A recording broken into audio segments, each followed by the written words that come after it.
My sister stood up at our Thanksgiving table, raised her crystal glass, and proudly announced that our father had secretly given her the multi-million-dollar company I built from the ground up. She smiled right at me, relishing the moment, and declared that I was getting absolutely nothing. The entire room went dead silent. I did not scream. I did not cry. I simply took a slow sip of my vodka, looked directly at my father, who was suddenly refusing to meet my eyes, and asked, "Should I tell them now, or do you want to do the honors?" My name is Sienna, 33 years old, and I am the founder of a high-end organic cosmetics brand. Before I continue this story, let me know where you are watching from in the comments below. Hit like and subscribe if you have ever had to outsmart toxic family members who tried to take advantage of your hard work. Growing up, I was always the scapegoat, the daughter whose achievements were either ignored or claimed by someone else. But I learned early on that the best revenge is not an emotional argument. It is an airtight legal strategy. I hosted Thanksgiving dinner this year at my sprawling estate in the Hamptons. The house is a beautiful stone property with cathedral ceilings, a massive chef kitchen, and a formal dining room that looks out over the ocean. My family has always assumed I just rent this place. They think I share it with roommates just to afford the monthly lease. They have never bothered to ask for the truth, and I never volunteered it. It fit their narrative perfectly to imagine me struggling financially. To them, I was still just the stubborn older sister who made lip gloss and lotion in her kitchen, barely scraping by.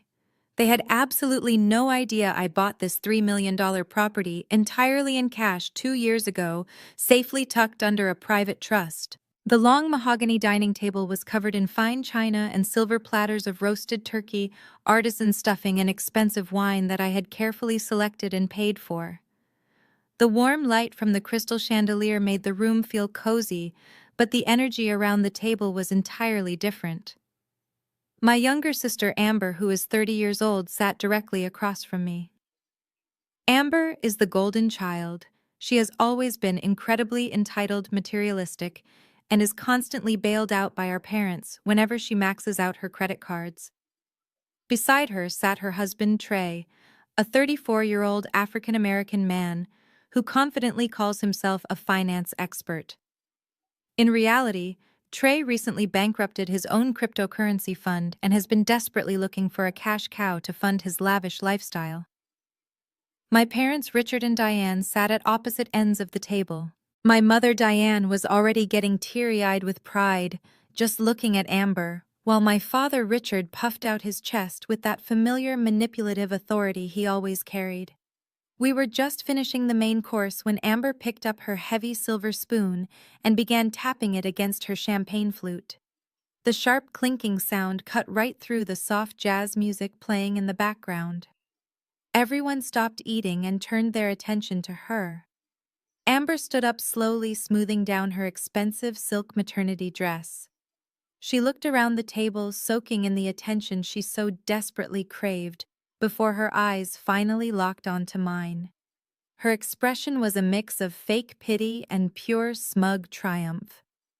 She announced that she had a massive life-changing surprise to share with the family. With a sickeningly sweet voice, Amber declared that our father Richard had just finalized some very important legal paperwork. She reached into her designer bag, pulled out a thick manila envelope, and proudly proclaimed that he had legally transferred 100% ownership of Sienna Botanicals, LLC, into her and Trey's names. She called it an early Christmas gift from Dad, a generous way to support their upcoming baby and secure their financial future forever. Trey leaned back in his leather chair, unbuttoning his tailored suit jacket, with a smirk that made my stomach turn. He crossed his arms and looked at me like I was a dismissed employee. He puffed out his chest and loudly added that they were thrilled to take the reins of the business. He actually had the nerve to say that under his brilliant financial management, they were going to turn my little hobby into a real corporate empire. My mother gasped in absolute delight, clapping her hands together. She reached over to squeeze Amber's hand, telling her how much she deserved this incredible blessing. My father just sat there swirling his wine glass, looking incredibly pleased with himself. He acted like a generous king who had just bestowed a kingdom upon his favorite heir. None of them seemed to care that the kingdom they were celebrating was built with my blood, sweat, and tears. They sat in my home drinking my wine, celebrating the brazen theft of my life's work right to my face. They thought they had finally won.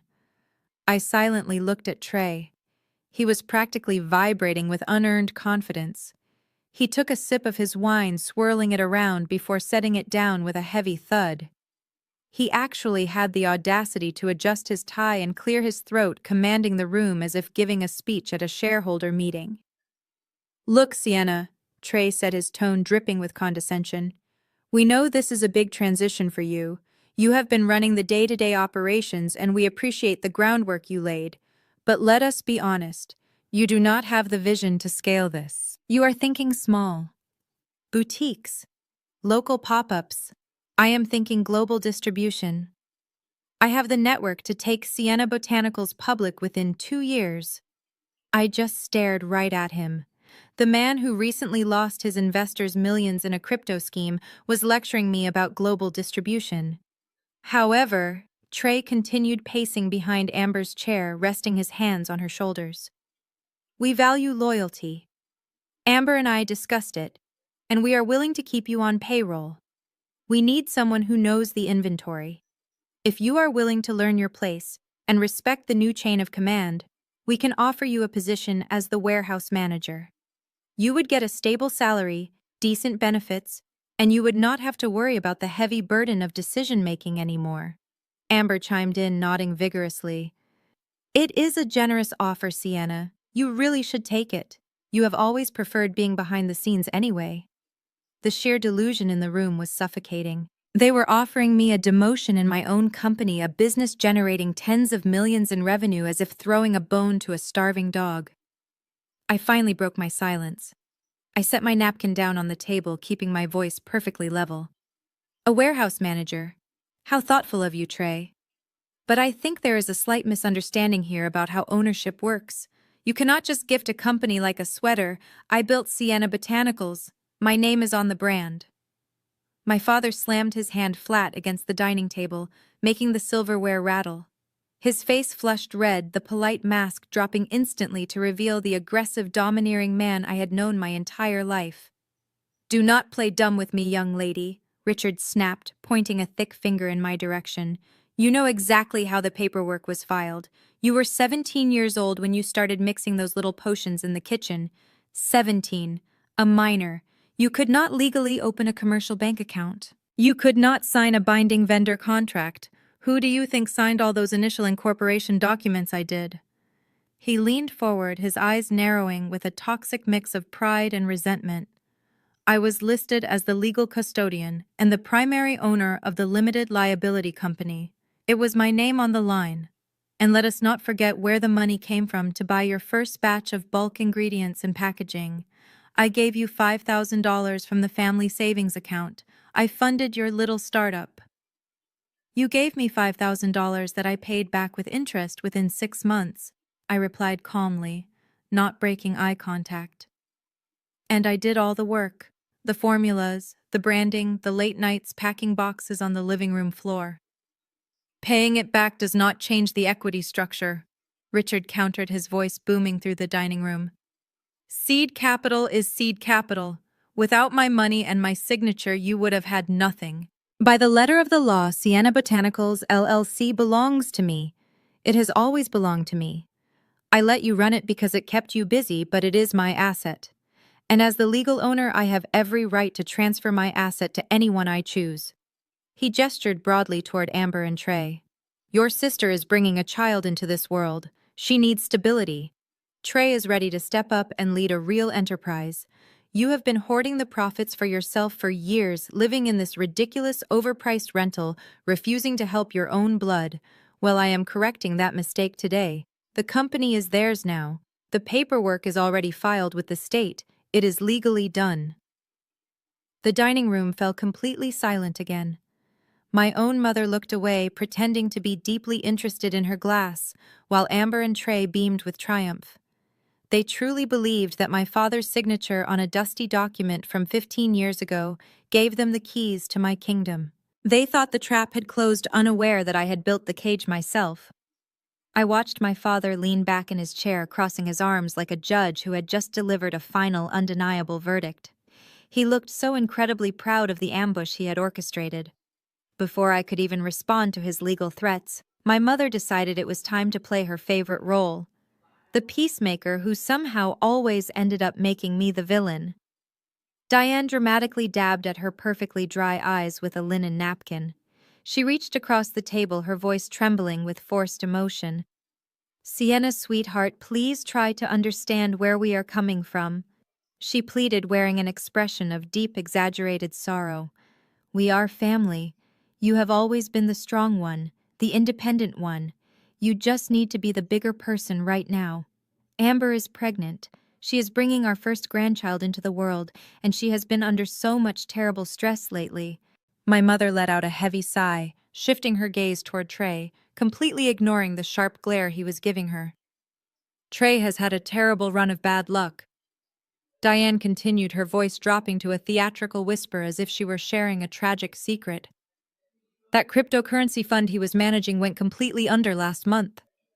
They lost absolutely everything. Their savings are completely wiped out. They are drowning, Sienna. They desperately need the company revenue to survive and keep a roof over their heads." Trey's face instantly hardened, his arrogant facade slipping for a brief second. His jaw clenched tight as he shifted uncomfortably in his chair. "It was unexpected market volatility, Diane."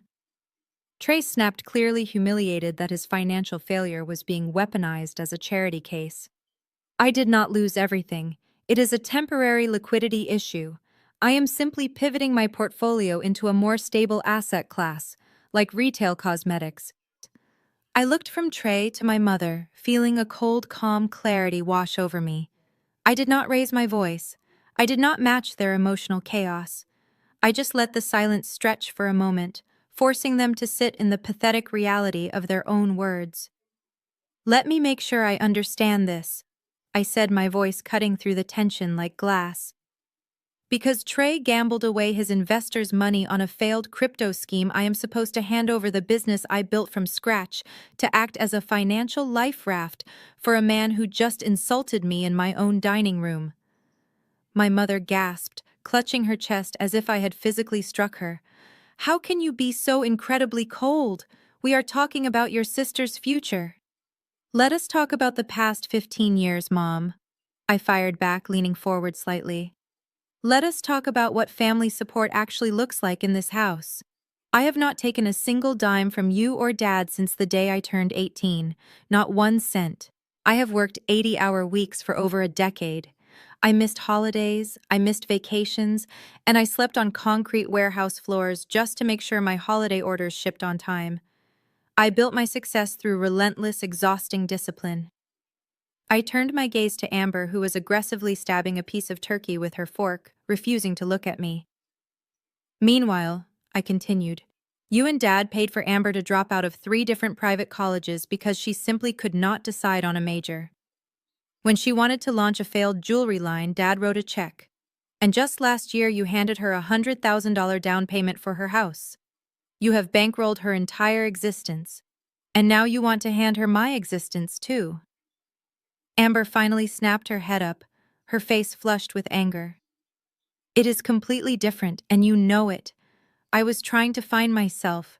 You always knew exactly what you wanted to do. It has always been so easy for you."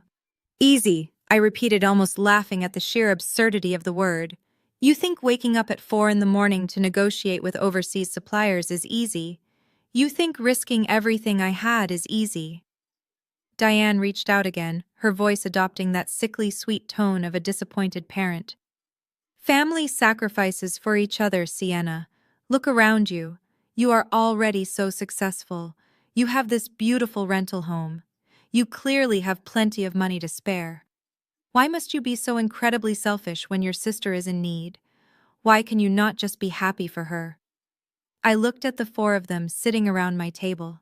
The tears, the guilt trips, the constant expectation that I must shrink my life, so Amber could comfortably expand hers. It was the exact same toxic dynamic they had forced on me since childhood. But this time I was not a helpless teenager desperate for their approval. I was a grown woman holding all the cards. I let the heavy silence linger for a few more seconds, watching my family exchange confused glances. They were waiting for me to break down. They expected me to yell, to throw my linen napkin, to storm out of my own dining room in a fit of hysterical tears. That was the old Sienna. That was the teenager who used to desperately beg for their approval. But as I sat there looking at my father's smug face and Trey's arrogant posture, I felt absolutely nothing but a cold, calculated calm. I reached for my water glass, took a slow sip, and carefully placed it back on the coaster. I turned my attention entirely to Trey. He shifted his weight, trying to maintain his intimidating stance, but I could see a brief flicker of uncertainty in his eyes. "So, Trey," I said, my voice smooth and professional, stripping away any trace of our toxic family dynamic. "Since you are stepping in as the new owner and chief executive of Sienna Botanicals, I assume you have done your due diligence. As a finance expert, you must have conducted a thorough review of the company records before allowing my father to transfer the liability into your name." Trey scoffed, rolling his shoulders defensively. "I have reviewed enough to know the margins are solid. It is a retail product line. Buy low, sell high. It is not rocket science, Sienna." "I see," I replied, folding my hands neatly on the table. "But have you actually reviewed the profit and loss statements for the last 3 quarters? Have you looked at the P&L to understand our operational burn rate? What about our supply chain logistics? Do you know the lead times for sourcing raw organic materials from our international vendors, or the strict penalty clauses in our fulfillment contracts if we miss a shipping deadline?" Amber rolled her eyes dramatically, letting out a loud groan. "Oh my God, Sienna, stop trying to use big business words to scare him. Trey managed millions of dollars for high-level clients. Your little lotion company is absolutely nothing compared to what he is used to handling on a daily basis." Trey held up a hand, playing the magnanimous leader, calming his wife. He looked down at me with a pitying smile, the exact kind of condescending smile you give a child who thinks they have done something impressive. "Amber is right," Trey chuckled, leaning his hip against the edge of the dining table. "You are overcomplicating this to make yourself feel indispensable. Let us be brutally honest here. Running a modern makeup brand is not some complex logistical puzzle. It is just posting aesthetic photos on Instagram, paying a few influencers to pretend they like it, and cashing the checks. The warehouse packs the boxes, the website processes the payments, and the money just rolls in. I will streamline your bloated operations in a week." I stared at him. I literally stared at a man who had zero understanding of manufacturing, zero understanding of international freight, and zero understanding of commercial liability, confidently explaining my own industry to me. It was breathtaking. His arrogance was not just offensive, it was his ultimate vulnerability. He had not looked at a single financial document. He had just blindly signed whatever paperwork my father put in front of him, blinded by the promise of easy money and the thrill of stealing from me. My father chimed in, pounding the table lightly with his fist to regain control of the room. "Enough talking. You heard the boy. The transition is happening tonight. You can either cooperate and hand over the administrative access smoothly, or we can do this the hard way with lawyers. But I promise you, Sienna, you will lose. The law is on my side." A slow, genuine smile spread across my face. It was the first time I had smiled all evening. My mother looked slightly unnerved by it, shifting uncomfortably in her seat and exchanging a worried glance with Amber. "Lawyers will not be necessary, Dad," I said cheerfully. I reached down into my leather tote bag resting beside my chair and pulled out my iPad Pro. I woke the screen, tapped into my administrative dashboard, and pulled up the digital handover protocols. I placed the tablet flat on the table and slid it smoothly across the polished wood until it stopped right in front of Trey. "You are absolutely right," I said, my tone incredibly bright and accommodating. "Why fight it? You clearly have a brilliant vision for the brand, Trey." "And Dad?" Since you are the legal custodian who funded the original $5,000, it is only fair that you execute your rights. I pulled a digital stylus from the magnetic edge of the case and held it out to Trey. Here is the master access portal I instructed, pointing to the screen. If you sign right there on the digital line, it immediately transfers the primary banking authorizations, the vendor communication portals, and the liability acknowledgments directly to your email address. I will sign my formal resignation right below it. You can have it all, right now. The entire room was paralyzed. My mother's mouth fell open. Amber blinked rapidly, looking from me to the iPad as if it were a trap door. Even my father looked momentarily stunned by how easily I was capitulating. He had prepared for a massive screaming match, a brutal legal battle, a desperate plea for mercy. He had not prepared for me to simply hand over the keys to the kingdom. Trey, however, was too blinded by his own massive ego to see the danger. He grinned widely, snatching the stylus from my hand. "Smart girl," he muttered quickly, scribbling his digital signature across the screen. "Glad to see you finally understand your place." He hit the bright green confirm button. I smiled even wider. The trap was officially locked. The moment the confirmation screen flashed green, Trey tossed the stylus back onto the table as if he had just closed a massive corporate acquisition. He immediately pulled his phone from his pocket, his thumbs flying across the screen as he prepared to take absolute control. He did not waste a single second pretending to be gracious. "Right," Trey said, snapping his fingers in my direction to get my attention. "I need the master administrative passwords immediately. I want full access to the primary banking portals, the e-commerce dashboard, and the complete directory of our international vendor contacts. Send me the encrypted file with the raw material suppliers and the logistics routing numbers. I need to see the exact profit margins we are working with before the markets open on Monday." I nodded smoothly, pulling the iPad back toward me.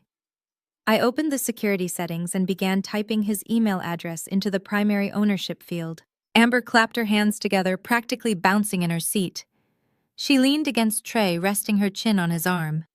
"How much is in the operating account right now, Trey?" she asked, her eyes wide with greed. "We should pull out a dividend right away. We need to upgrade my car before the baby arrives, and we definitely need to book that trip to St. Bart's to celebrate our new acquisition." Trey wrapped an arm around her waist, kissing the side of her head. "Think bigger, baby," he bragged, his voice booming through my dining room. "We are not just buying cars. With my financial network, I am taking Sienna Botanicals public within the year. We will initiate a reverse merger or launch an initial public offering. Once we get the valuation up, we are buying a yacht. Not a little boat, a real vessel. We will dock it in Miami by next winter and host investor parties on the deck." I listened to his ridiculous fantasy while I systematically revoked my own access. I watched the progress bar on my screen fill up as I transferred the digital keys to a man who had absolutely no idea what he was unlocking. I confirmed the transfer of the limited liability company banking portal. I transferred the designated contact information for the state tax board. I even forwarded the automated email notifications to his personal account. "All done," I said, pushing the iPad away. "You should be receiving the authentication emails right now. You are officially the primary administrator of Sienna Botanicals, LLC." Trey looked down at his phone as a barrage of new emails flooded his inbox. He scrolled through them, a look of pure, unadulterated satisfaction washing over his face. He actually laughed out loud, a harsh, arrogant sound that echoed off the cathedral ceilings. Richard beamed with overwhelming pride. He raised his wine glass high in the air, his chest puffed out. He looked at Trey and Amber as if they were the greatest achievements of his life. "Now that is how you execute a business deal," Richard announced proudly. "A toast to Amber and Trey, the real business minds of this family. I always knew you two had the ruthless corporate instinct needed to survive in the real world. Sienna did a fine job getting the little project off the ground, but it takes true visionaries to build an empire. I am incredibly proud to pass the torch to people who actually understand the value of a dollar." Diane eagerly raised her glass to join the toast. She looked at me with a sickeningly sweet smile of false sympathy. "Do not feel bad, Sienna," she said softly. You are a wonderful artisan. You make lovely lotions. But the business world is just too harsh and complicated for someone with your quiet personality. You should be relieved that Trey is taking this heavy burden off your shoulders. Now you can just relax and enjoy your simple life. I did not argue. I simply reached across the table, picked up the thick manila envelope my father had brought, and pulled out the physical documents.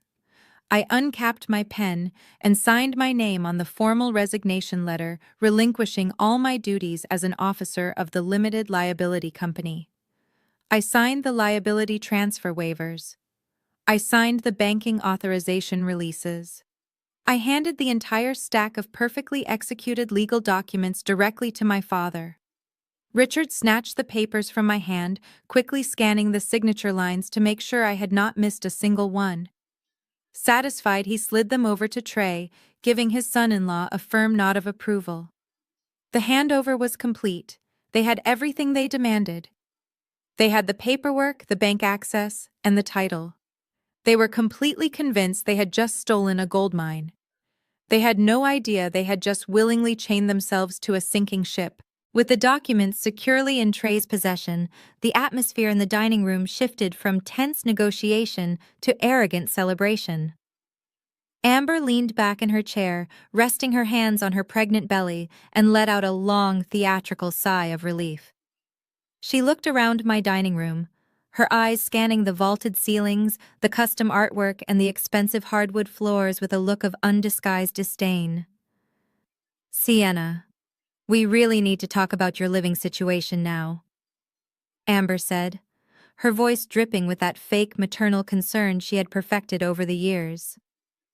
"Now that you have formally resigned and have absolutely no income, you obviously cannot afford to keep the lease on this massive overpriced rental. It was always a ridiculous financial decision anyway, trying to live out here in the Hamptons, just to look successful to your little internet friends." I calmly picked up my fork and took a small bite of my artisan stuffing, letting her talk.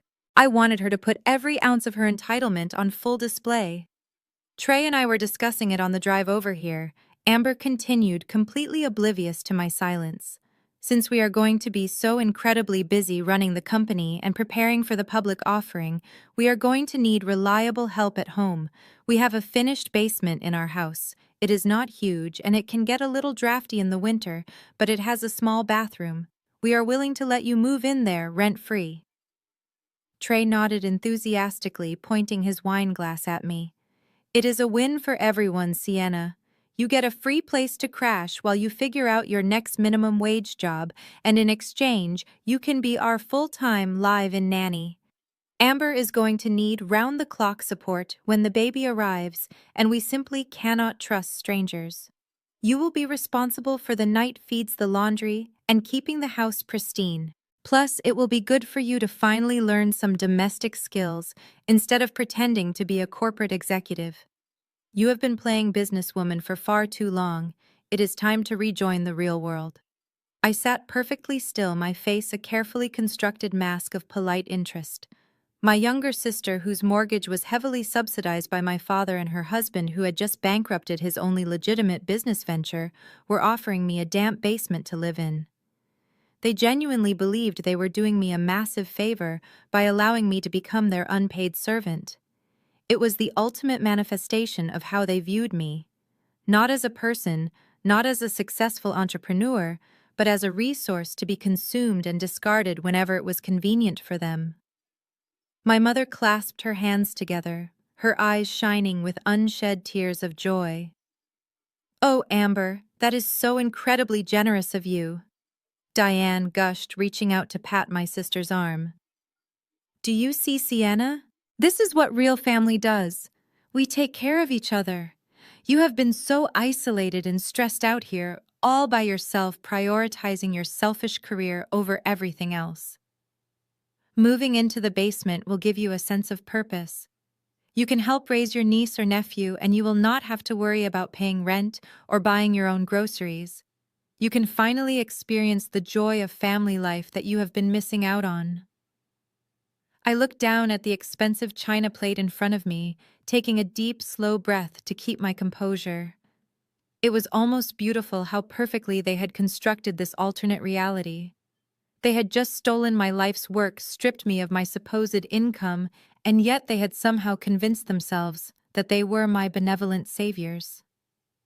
My father, entirely satisfied that he had restored the natural order of the family, stood up at the head of the table. He grabbed the heavy silver carving knife and the serving fork, driving the prongs deep into the center of the roasted turkey.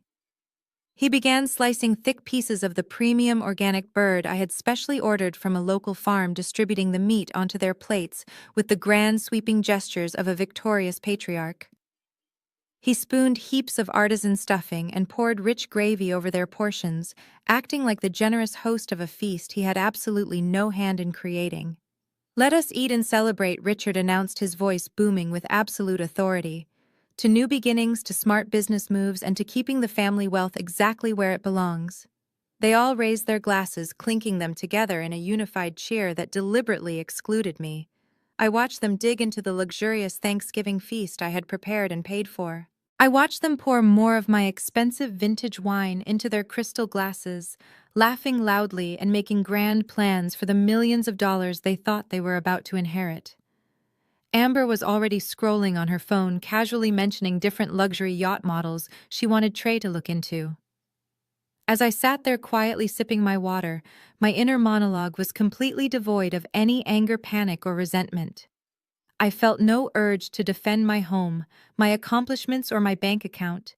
Instead, I simply observed them like a scientist watching a fascinating slow-motion disaster. Every bite of food they took, every arrogant boast they made, was just another heavy chain binding them to their own destruction. They were gleefully celebrating their absolute ruin, completely oblivious to the massive legal landmine they had just willingly strapped to their own chests. The digital ink on those handover documents was already dry. The countdown to their financial devastation had officially started, and all I had to do was sit back, watch them eat my turkey, and wait for the clock to run out. I rested my elbows on the table, interlacing my fingers as I watched Trey aggressively slice through another piece of white meat. The dining room was filled with the sound of clinking silverware and my mother humming happily to the jazz music. Since they were so eager to play corporate executives, I decided it was the perfect time to ask a few basic operational questions, just to see how deep the delusion really went. I looked directly at Trey, keeping my expression perfectly pleasant. I asked him how he planned to handle the Q4 Sephora fulfillment. Trey stopped chewing. He glanced at me, a brief flash of confusion crossing his features before his arrogant mask slid right back into place. He swallowed loudly and wiped his mouth with a linen napkin. "The Sephora fulfillment," I clarified, speaking slowly, as if addressing a toddler. "The holiday purchase orders are massive this year. Our main warehouse facility needs to ship out 40,000 units of the organic night serum by next Friday. The raw ingredients are highly volatile and require temperature-controlled logistics. If we miss the delivery window by even 24 hours, the retailer imposes a 15% penalty on the entire invoice. Have you coordinated with the freight forwarders yet?" Trey let out a loud, dismissive laugh, waving his hand in the air. He leaned back in his chair, exuding a false sense of supreme confidence. "Please, Sienna," he scoffed. "Do not try to overwhelm me with your little administrative details. You are acting like moving a few boxes of face cream is some kind of military operation." He looked around the table, making sure he had an audience before continuing his grandstanding. "I have high-level finance connections all over the East Coast," Trey bragged, tapping his temple. "I know guys who move international cargo shipments worth tens of millions of dollars.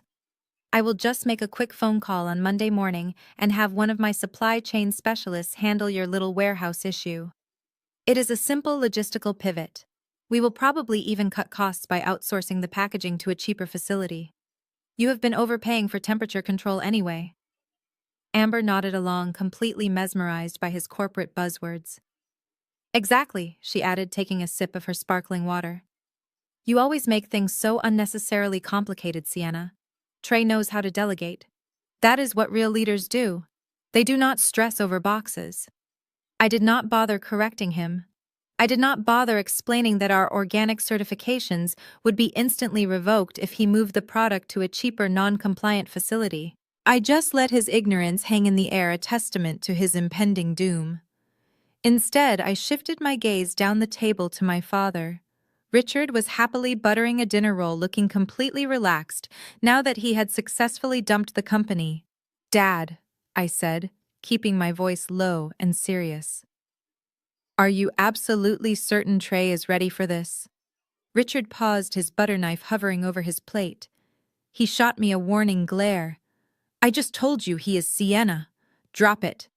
"I am not talking about the daily operations," I pressed, gently, making sure my words were loud enough for the entire table to hear. "I am talking about the legal and financial burden. Running an enterprise is not just about collecting revenue. It is about absorbing the risk. When you transferred the limited liability company to Trey and Amber, you also transferred all of its legal obligations. I just want to make sure you have fully prepared them for the liabilities of the LLC." I emphasized the word liabilities just enough to see a brief, panicked twitch in my father's right eye. For a split second, the smugness vanished from his face, replaced by the sheer terror of a man who knew exactly what he was hiding. He quickly looked down at his plate, refusing to meet my gaze. He slammed the butter knife down against the porcelain plate with a sharp clack. He pointed a finger directly at my face, his voice rising in anger. "Listen to me carefully," Richard snarled, dropping the benevolent patriarch act completely. "I am sick and tired of your endless jealousy. You cannot stand the fact that your sister is stepping up to take your place. You cannot stand that a real businessman like Trey is going to take this company to heights you could never reach." He leaned forward, his face flushed red. "There are no liabilities that Trey cannot handle. He is a financial professional. You are just trying to ruin this celebration because you are bitter. You have always been bitter, Sienna. You are a difficult child and you are a difficult adult. Now sit there, finish your meal, and stop trying to undermine your sister's happiness with your pathetic scare tactics." My mother quickly chimed in, glaring at me with deep disappointment. "Really?" Sienna Diane scolded. "Can you not just let Amber have this one special night? Must you always try to be the smartest person in the room?" I held my hands up in a gesture of surrender, my face entirely neutral. I leaned back in my chair and picked up my glass of water. "You are right," I said smoothly. "I apologize. I will not mention the liabilities again." I took a sip of my drink, my eyes locked on the digital clock resting on the mantelpiece across the room. It was exactly 6:55. I only had to endure 5 more minutes of their insults before the automated banking system would deliver the reality check they so desperately deserved. Let them enjoy their turkey. The main course was about to be served. My mother wiped a small smudge of cranberry sauce from the corner of her mouth with her linen napkin and tapped her manicured fingernail against her crystal wine glass. The sharp, high-pitched ringing sound demanded the attention of the entire table. Diane stood up slowly, smoothing the front of her expensive cashmere sweater. She lifted her glass high, her eyes practically shining with overwhelming adoration as she looked down at Amber and Trey. "I want to propose a formal toast," Diane announced, her voice trembling slightly with manufactured emotion. "To my beautiful daughter Amber, who is going to be the most incredible mother, and to Trey, the brilliant new chief executive officer of our family empire." My father grunted, his hearty approval immediately raising his own glass. "Hear, hear." Diane continued pacing the length of the table with the theatrical flair of a woman who believed she was starring in her own movie. "For years, we have worried about the potential of this little business. We watched it stay stagnant, trapped in a small mindset, desperately waiting for someone with real vision and corporate expertise to take the helm. Today, that wait is finally over. Trey, we are so incredibly blessed to have your financial genius leading the way. And Amber, my sweet girl, you finally have the wealthy, stable future you have always deserved. To the new owners of Sienna Botanicals, may your success bring this family the prestige it has always been meant to achieve." "To the new owners," Trey echoed proudly, clinking his glass against Amber's. They all took a long celebratory drink. Not a single one of them looked at me. It was as if I had physically evaporated from the room the moment my father handed over those signed documents. The shift in their behavior was instantaneous and incredibly revealing. Now that they believed they had stripped me of my only valuable asset, I was no longer a threat. I was no longer an obstacle. I was simply the hired help occupying space in their grand celebration. Amber set her glass down and snapped her fingers in my direction without even turning her head. "Sienna," she said, her tone flat and completely dismissive. "Be useful and clear these appetizer plates, will you? And bring out the second bottle of the Bordeaux. Trey and I want to celebrate properly before we start outlining our executive strategies for Monday morning." I did not argue. I did not throw my plate at the wall. I calmly stood up, gathered their dirty salad plates, and stacked them neatly on my arm. I walked over to the mahogany credenza, retrieved the second bottle of expensive red wine I had purchased, and smoothly uncorked it. I walked back to the table and poured generous measures into my parents' glasses, then filled Trey and Amber's glasses right to the brim. "Thank you," Diane murmured dismissively, not making eye contact, already entirely engrossed in a conversation with Richard about which country club Trey should join now that he was a wealthy executive. I returned to my seat and simply watched them. The dining room was loud with their arrogant laughter and ridiculous fantasies. Trey was loudly explaining to my father how he planned to leverage the company inventory to secure a massive line of credit for his next real estate investment. Amber was showing my mother pictures of a ridiculously expensive nursery designer she planned to hire in the morning. They were completely intoxicated by their own greed. I slowly pulled back the cuff of my silk blouse and glanced down at my wristwatch.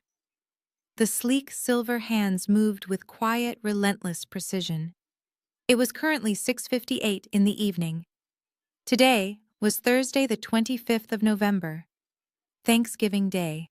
But in the corporate banking world, the 25th of every single month held a very different, much more significant meaning. It was the designated date for automated institutional debt collection.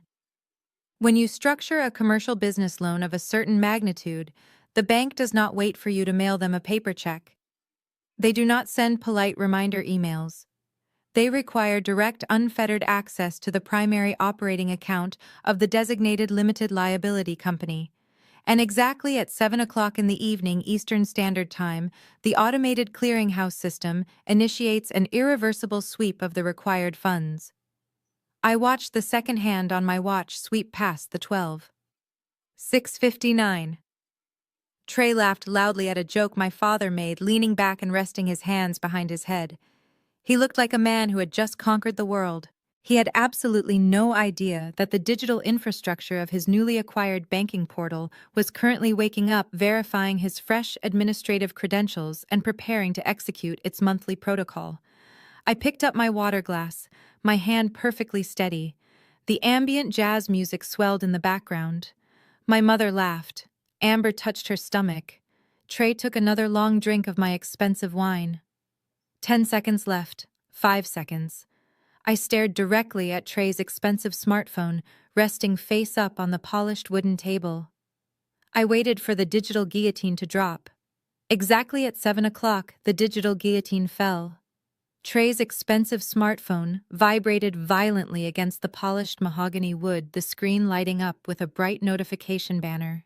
The sudden buzzing sound cut sharply through the smooth jazz music and the loud, boastful laughter of my family. Because I had just transferred all the master administrative privileges over to him, his personal email was now directly linked to the primary banking portal of the limited liability company. Every single financial alert, every transaction receipt, and every automated banking trigger was now routed straight to the device sitting right next to his dinner plate. Trey paused in the middle of his grand story about leveraging real estate. He glanced down at the glowing screen, clearly annoyed by the interruption. He probably expected it to be a welcome email from the state tax board, or a generic confirmation message from the corporate domain registry. He picked up the phone with a lazy, arrogant flick of his wrist, his other hand still holding his crystal wine glass. He tapped the notification banner to open the full message, bringing the screen closer to his face. I watched him with absolute, unwavering focus. It is a rare and fascinating thing to witness the exact second a man's entire fabricated reality collapses. First, his eyebrows furrowed in deep confusion.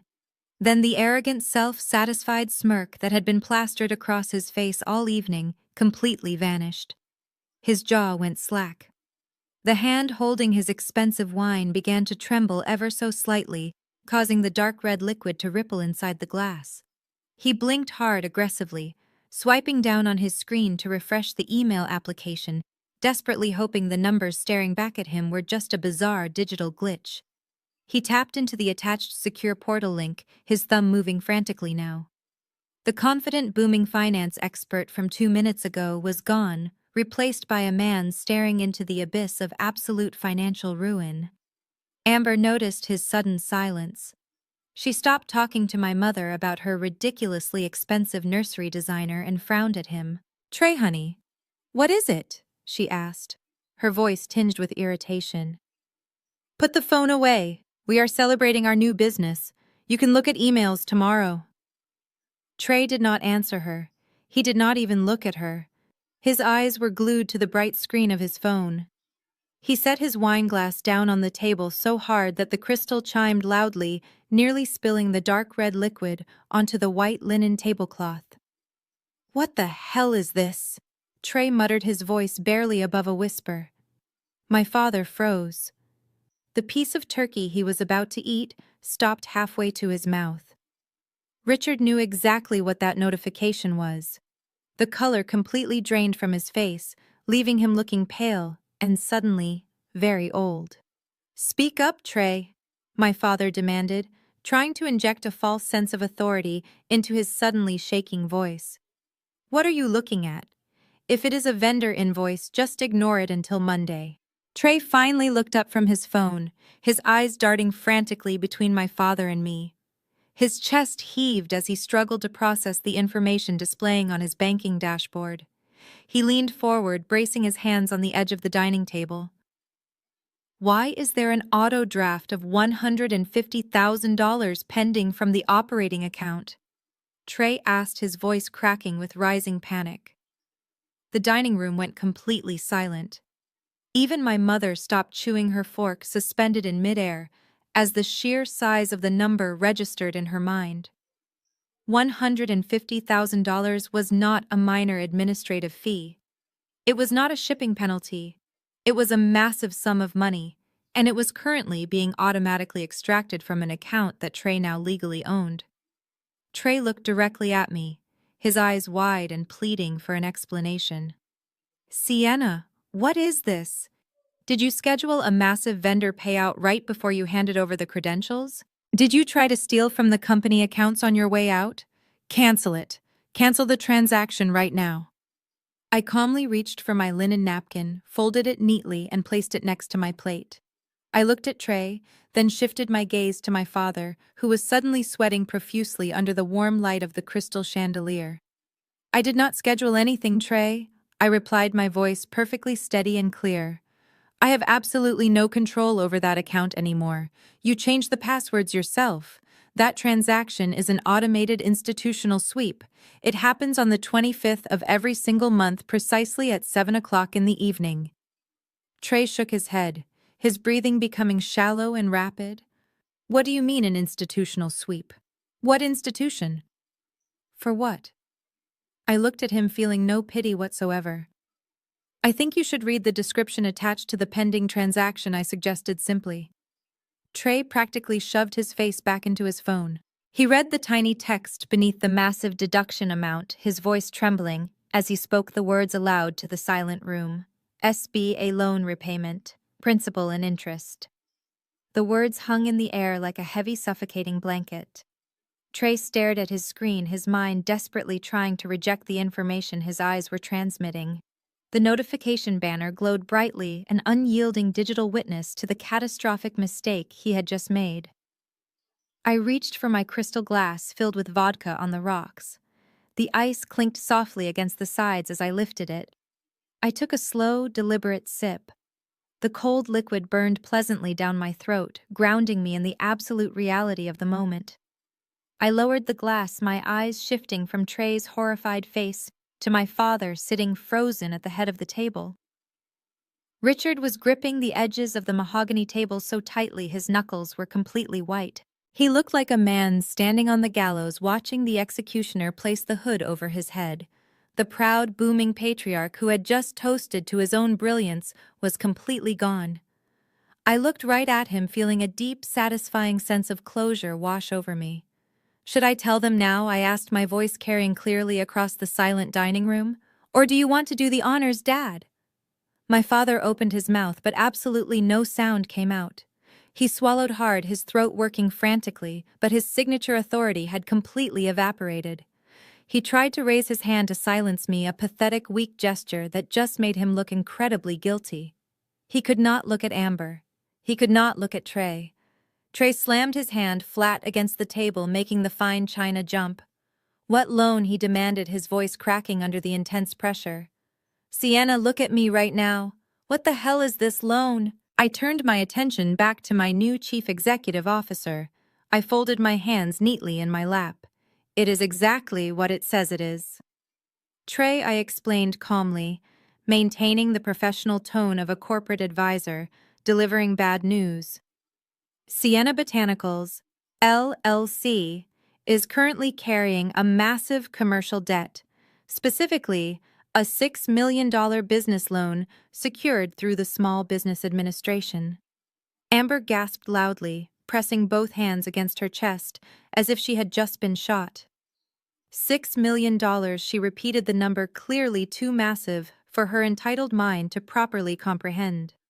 She looked at Trey, waiting for him to laugh it off, waiting for him to tell her it was just a misunderstanding. But Trey was not laughing. Trey shook his head violently, his eyes wild with aggressive denial. "No," he stammered, pointing a shaking finger at the tablet I had pushed across the table earlier. "That is completely impossible. I did not see any debt schedules on the ownership transfer documents. I did not sign any commercial loan agreements tonight." "You did not have to sign new loan agreements," I pointed out, leaning forward slightly to make sure he heard every single word. "You signed a blanket assumption of liability when you formally took over the limited liability company. You did not ask to see the balance sheets. You did not ask for a list of active creditors or review the corporate credit profile. You just saw the word ownership and blindly rushed to sign your name before I could change my mind. When you accept an LLC, Trey, you accept its assets and its debts. All of them." Trey looked like he was going to be physically sick. As a man who claimed to work in high-level finance, he knew exactly what an assumption of liability meant. He knew the inescapable legal trap he had just sprinted into with a giant smile on his face. "And that notification you just received," I continued, my voice steady and unyielding. "That is the automated draft for the monthly principal and interest payment. $150,000 every single month. Automatically withdrawn on the 25th right around dinner time. That is the burn rate you just inherited." Diane finally found her voice, though it was barely a high-pitched squeak. "But Sienna, the company revenue covers that, right? You are a successful brand. You just pay the loan with the profits from the makeup sales." I smiled at my mother, a cold, sharp smile. Trey did not share my mother's naive optimism. He stared at his phone, his breathing jagged and uneven. He ran a hand over his face, wiping away the cold sweat that had suddenly broken out across his forehead. He understood the brutal math. $150,000 a month was an aggressive, suffocating repayment schedule. It was the kind of financial drain that could instantly sink a company if cash flow was disrupted for even a few days. "You set me up," Trey whispered, his voice shaking with a terrifying mixture of rage and sheer panic. "You set me up to take the fall for this massive debt." "I did not set you up to do anything," I replied smoothly. "I simply sat here and watched you demand the keys to a burning building. You wanted the company.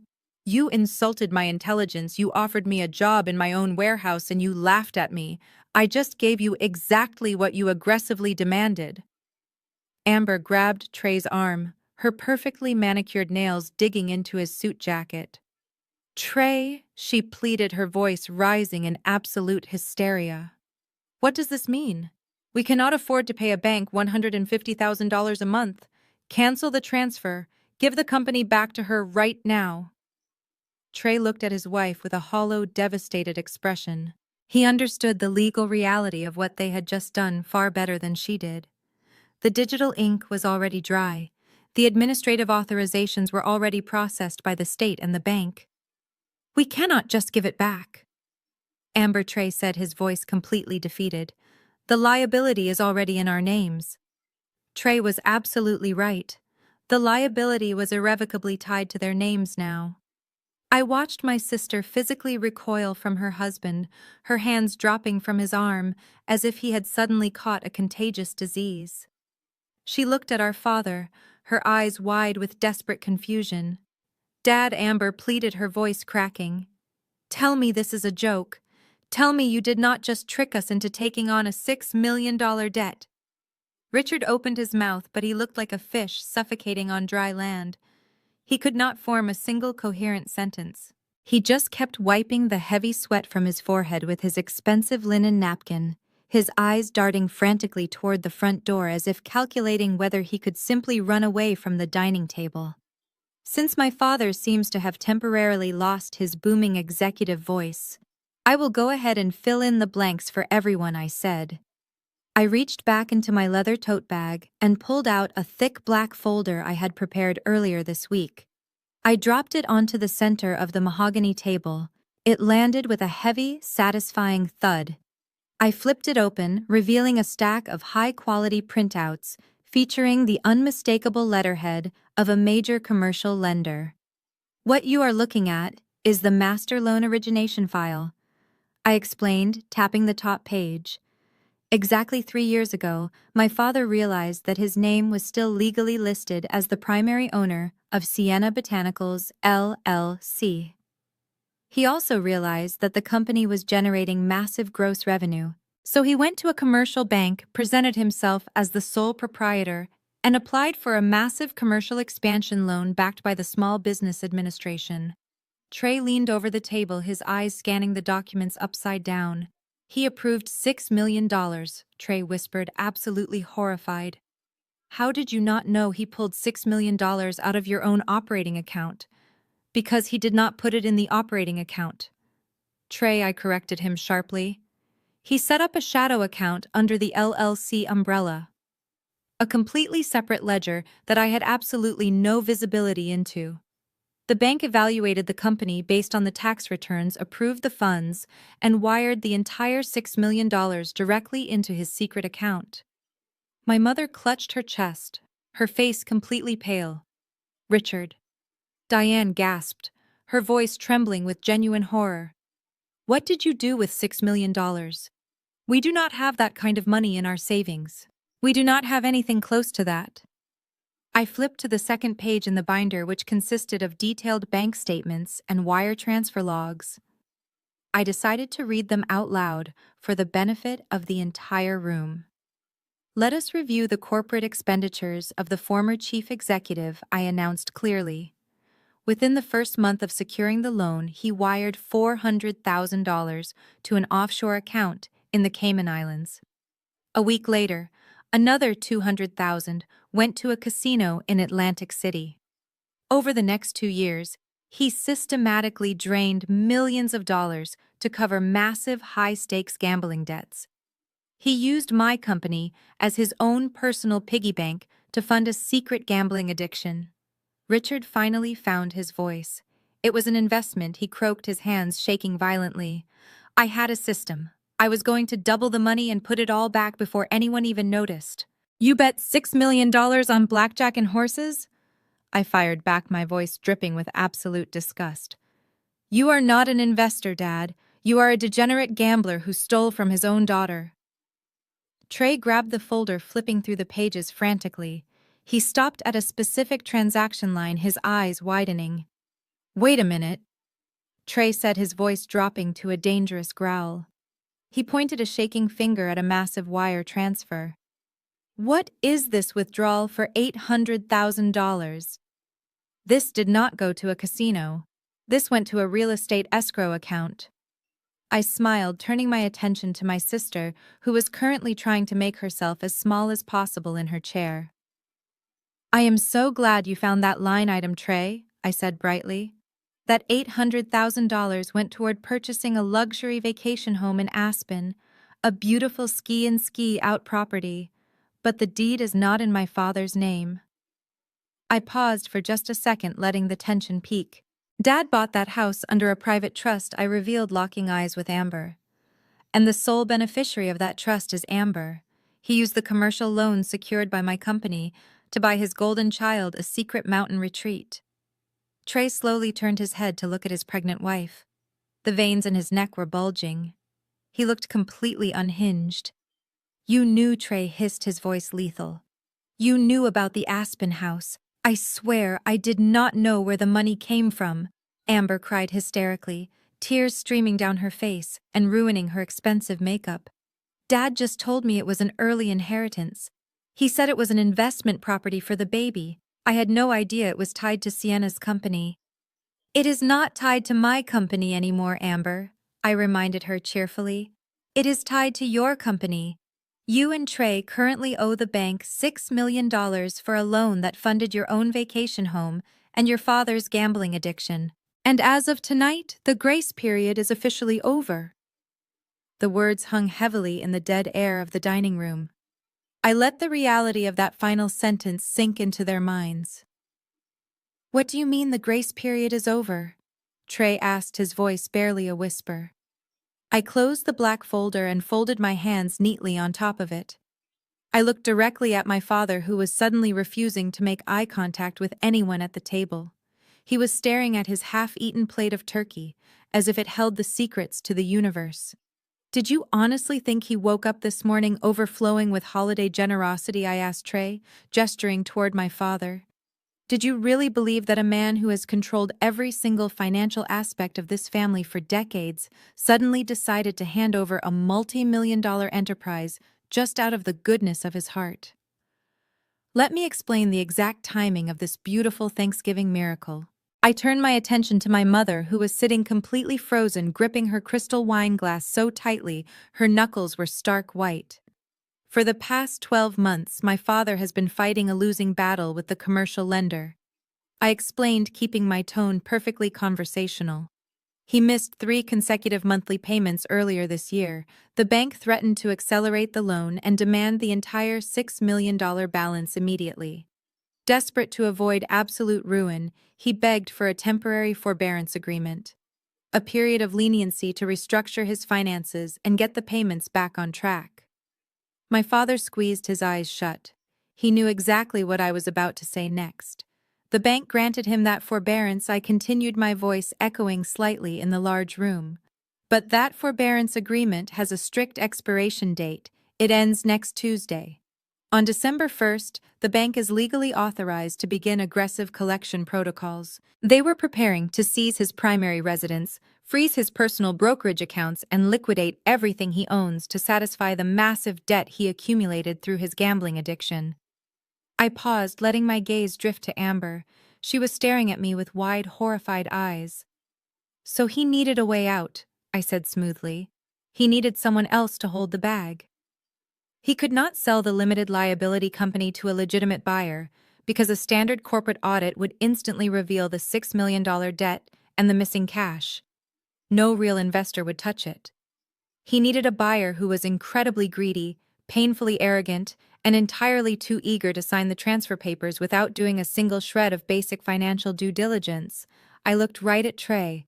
He needed you, Trey. He transferred the limited liability company into your name today, right before the long holiday weekend, because it was his absolute last chance to legally dump the financial liability onto someone else before the bank came for his own house. You are not the new chief executive officer. You are the sacrificial lamb. A sharp, shattering sound exploded in the dining room. My mother had dropped her crystal wine glass. It smashed into dozens of pieces against the hardwood floor, sending a dark red puddle of expensive Bordeaux splashing across the pristine rug. She did not even seem to notice the mess. She just stared at my father with a look of pure, unadulterated horror. "Richard," Diane whispered, her voice shaking violently. "Tell me she is lying. Tell me you did not just trick our pregnant daughter into taking on your massive gambling debts to save yourself." Amber suddenly let out a sharp gasp. Her hands flew to her chest, her breathing turning into rapid, shallow pants. She pushed herself away from the table, her chair scraping loudly against the floor. "I cannot breathe!" She choked out, tears streaming down her face. "Trey, I cannot breathe. We cannot owe $6 million. We just bought the new house. The baby is coming. We are going to lose everything."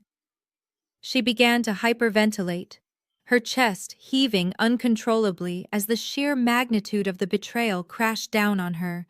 The golden child, the daughter who had been protected and coddled her entire life, had just been served up on a silver platter by the very father she idolized.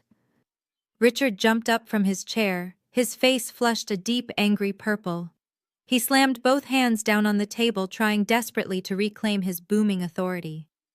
"Everyone needs to calm down right now," Richard shouted, his voice cracking slightly under the strain. "Sienna is intentionally twisting the facts to scare you. Yes, there is a loan. Yes, I made some bad investments, but the business is highly profitable. You all know how much product she sells. The holiday orders alone bring in millions." He pointed a shaking finger at Trey.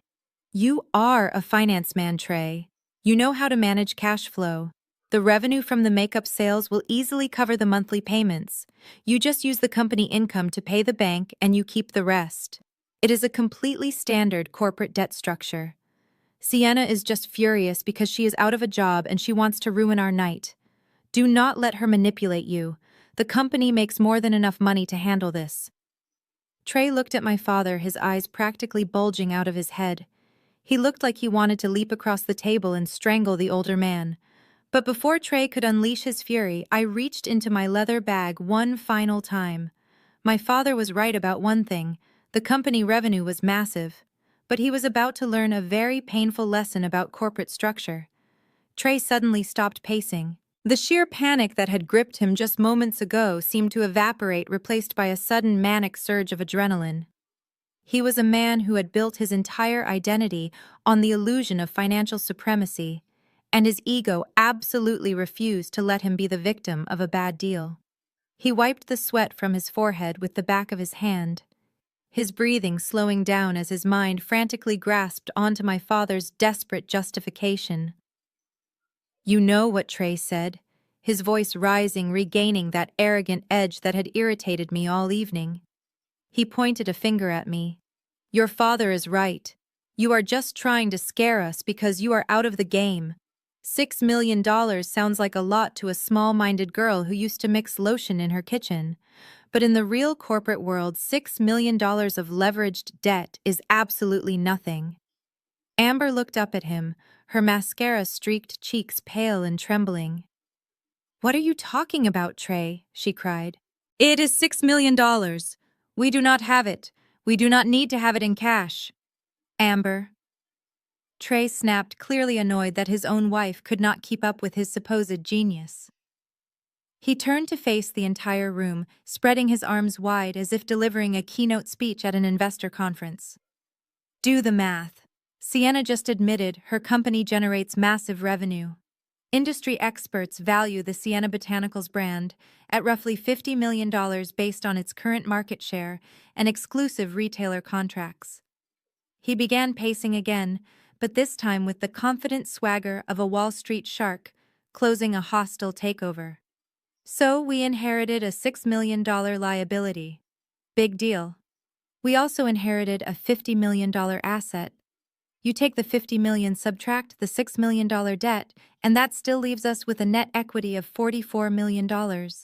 My mother let out a small, breathless gasp, her hands flying to her mouth as the massive number registered. $44 million. Diane whispered, her eyes darting between my father and Trey. "Richard, is that true?" My father quickly nodded, grabbing onto Trey's logic like a drowning man clutching a life raft. Exactly. My father agreed, his booming voice returning. The brand is a gold mine. The debt is just a minor operational cost.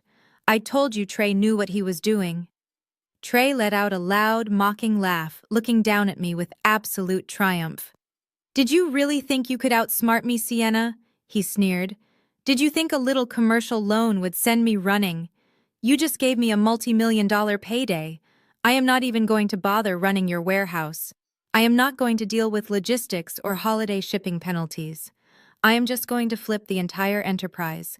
I will sell Sienna Botanicals to a private equity firm, pay off your father's little debt, and Amber and I will walk away with $44 million in pure profit by Christmas. He pulled his phone back out of his pocket, his thumbs moving rapidly across the screen. You do not believe me. Watch this, Trey commanded the room. I have a major contact at a top-tier private equity firm in Manhattan. They acquire high-growth cosmetic brands all the time. I am going to call him right now, put him on speakerphone, and we will start the acquisition process tonight. Nobody moved. My parents watched him with breathless anticipation, their hopes entirely pinned on this arrogant man's contacts. Amber sniffled, sitting up a little straighter in her chair, the dollar signs clearly flashing back into her eyes. Trey tapped the screen and placed the phone flat in the center of the mahogany dining table. He hit the speaker button.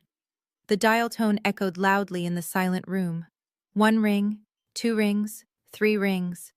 Finally, a deep professional voice answered the line. This is David. David, my man, Trey shouted enthusiastically, leaning over the table. It is Trey. Listen, I have an incredible opportunity for your firm, and I wanted to give you the first look before I take it to the open market. I just acquired full ownership and controlling interest of Sienna Botanicals, LLC, the organic skincare line. There was a brief pause on the other end of the line. Sienna Botanicals. The broker asked, his tone suddenly shifting to sharp professional interest. The brand with the exclusive Sephora distribution contracts. That is the one, Trey boasted, shooting a triumphant glare in my direction. I am looking to initiate a fast cash buyout. The brand is easily valued at $50 million. I am willing to fast-track an acquisition for your firm if we can start the paperwork on Monday. I sat back in my chair, picked up my vodka, and took another slow sip. Trey had perfectly set the stage. He had built his fantasy castle high in the sky, completely unaware that he had built it on quicksand. The broker on the phone was about to give him a brutal education in corporate acquisitions, and I was going to enjoy every single second of it. The broker's voice echoed through the speakerphone, sharp and incredibly amused. Mr. Sterling, I just ran the corporate registry search you requested. I am not sure who gave you this tip, but you are looking at a ghost. Trey leaned closer to the phone, his smug smile faltering instantly. Check again. Sienna Botanicals, LLC. She just signed a massive distribution deal. I have the press release right here in my hand. A harsh chuckle crackled over the line. I do not need to check again. Sienna Botanicals, LLC is an active entity, yes, but it is purely an operating shell. It holds 0 assets, 0 intellectual property, 0 real estate. Its current valuation is essentially the cost of the state filing fee. You are trying to leverage a hollow cardboard box, buddy. Call me back when you have something real to sell. I reached across the turkey platter and tapped the red button on Trey's phone, ending the call abruptly. The silence in the dining room was absolute, heavy with the scent of roasted sage and sudden crushing defeat. Trey stared at the blank screen of his phone, his mouth opening and closing like a landed fish. I did not give him time to recover his fabricated confidence. I reached into my tote bag resting by my chair, pulled out a massive leather-bound legal binder stamped with the red seal of the state of Delaware, and slammed it down right in the center of the Thanksgiving table. The crystal wine glasses rattled violently. You really thought I would make it that easy? I asked, my voice deadly calm. You thought I would build a multi-million-dollar empire and leave it sitting in a single unprotected LLC where any greedy family member with a forged power of attorney could snatch it. My mother. Eleanor recovered her voice first, her face flushing a deep, angry crimson. Sienna, what is the meaning of this? Why is your brother being humiliated by some broker on Thanksgiving? Trey humiliated himself. Mom, I replied, gesturing to the heavy binder. He tried to sell my company out from under me to cover his own massive debts. He just found out he stole the wrong paperwork from my home office. Trey slammed his fist on the table, knocking over his water glass. Where is it? Where is the real company, Sienna? You owe this family. I owe you nothing. I shot back, leaning forward so he could see the absolute conviction in my eyes. I learned my lesson 10 years ago when you drained my college savings account to buy that ridiculous sports car. And Mom and Dad called it an early inheritance advance for their golden boy. I realized then that if I ever built anything of value, I had to bury it so deep, none of you could ever touch it. I flipped open the heavy binder, the crisp pages turning with a sharp snap. Sienna Botanicals, LLC is just the public face. It leases the manufacturing equipment from SB Holdings. It licenses the formulas and patents from Aurora Innovations, and the physical real estate that is owned by a blind trust registered in Wyoming. I am the sole beneficiary and managing director of all of them. You cannot touch a single cent. My father stood up, throwing his linen napkin onto his plate. This is incredibly selfish, Sienna. Your brother is in serious trouble. His investment firm is threatening to seize his assets. We are talking about his home, his children's future. You have all this hidden wealth, and you are playing games with holding companies instead of helping your own blood. He is not in trouble because of bad luck, Dad, I countered, refusing to back down from his glare. He is in trouble because he embezzled client funds to support a lifestyle he could not afford. You want me to liquidate my life's work to pay off his criminal mistakes? It was a temporary cash flow issue, Trey shouted, his perfectly styled hair now disheveled. I was going to put the money back. If you just sign over the IP rights to me, I can secure a bridge loan by Monday. You can afford to lose one division of your little skincare brand. My little skincare brand is currently valued at $45 million, I stated clearly, watching the blood drain completely from my parents' faces. And I am not signing over a single jar of moisturizer to save you from federal prison. Eleanor grabbed my arm, her manicured nails digging into my skin. You will do as you are told. We gave you everything. We raised you. If you do not transfer those patents to your brother right now, I will ensure you are dead to this family. We will ruin your reputation in this city. I gently but firmly pried her fingers off my arm, feeling a profound sense of liberation. The threat of being cast out used to terrify me. Now it was exactly what I wanted. You cannot ruin my reputation, Mom, because I do not operate in your shallow country club circles, I said. But speaking of ruining reputations and losing homes, there is one more detail in this binder you should probably see. I flipped to the very last tab in the Delaware file and pulled out a single notarized document, placing it right on top of the ruined turkey. Trey was not just looking for a bridge loan, I announced, watching my brother's eyes widen in absolute terror. He already took one out 3 months ago. And you will never guess what he used as collateral. He used a forged assignment of ownership for Sienna Botanicals, LLC. I said, my voice cutting through the heavy air of the dining room like a scalpel. He pledged my company to a private equity firm in Chicago, a firm notorious for hostile takeovers and aggressive asset seizures. The only problem for Trey is that he pledged a phantom. He handed them a piece of paper that legally entitles them to absolutely nothing. Trey slumped back into his mahogany dining chair. His face was the color of wet ash. He stared blindly at the notarized document resting on the carcass of the Thanksgiving turkey. My father leaned forward, his brow deeply furrowed in genuine confusion. I do not understand any of this, Sienna. You just told us your brand is worth $45 million. You have products in major retail stores across the country.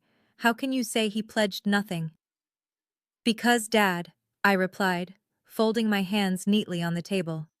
Sienna Botanicals, LLC, is merely a distributor. It is a vendor. It does not own a single drop of the products it sells. It is time for a quick lesson in corporate law, something I spent years studying while Trey was busy failing out of his expensive business fraternity. I stood up feeling the immense weight of the past decade finally lifting off my shoulders. I began to pace slowly behind my chair, commanding the room effortlessly. When I was 18 years old, you two decided to empty my college savings account. You handed my future over to Trey so he could buy a sports car he crashed 3 months later. You told me it was a necessary family sacrifice.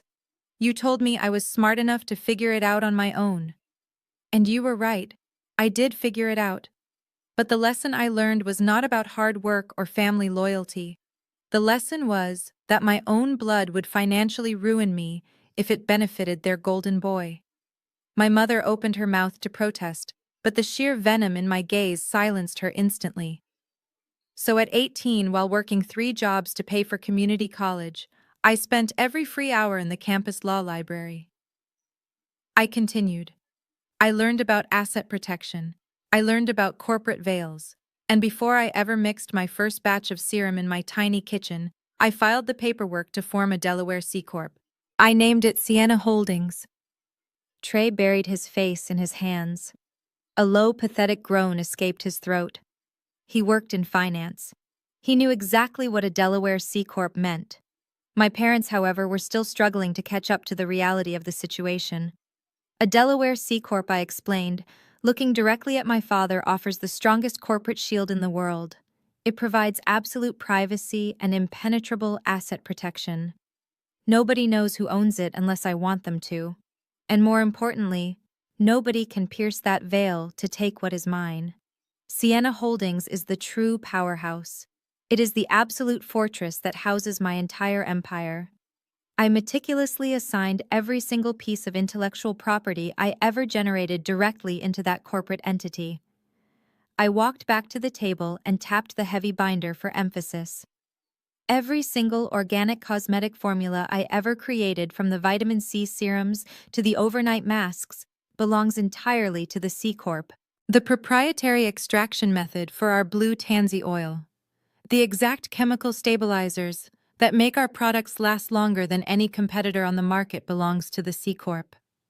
The trademarks for the brand name, the logo, the specific designs of our packaging, it all resides safely locked inside Sienna Holdings. I paused, letting the reality of my structural masterpiece sink deep into their minds. And that massive exclusive distribution contract with Sephora that made headline news last month? I asked, a bitter smile touching my lips. The one that guarantees prime shelf space in over 800 stores nationwide. The one Trey thought he was selling to the highest bidder today. That contract is exclusively negotiated and held by Sienna Holdings. Sienna Botanicals, LLC, simply executes the shipping logistics. If Trey's private equity friends try to seize the LLC, all they will get is a stack of empty cardboard boxes and a leased warehouse space in New Jersey. They get zero intellectual property. They get zero revenue streams. My father's face went completely pale. He looked from me to Trey, finally understanding the sheer magnitude of the disaster.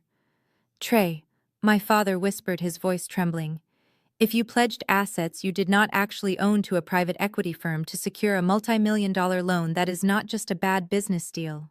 That is wire fraud. That is a federal crime. I nodded slowly, locking eyes with my brother. Exactly. Trey forged my signature to claim he had controlling interest in the LLC.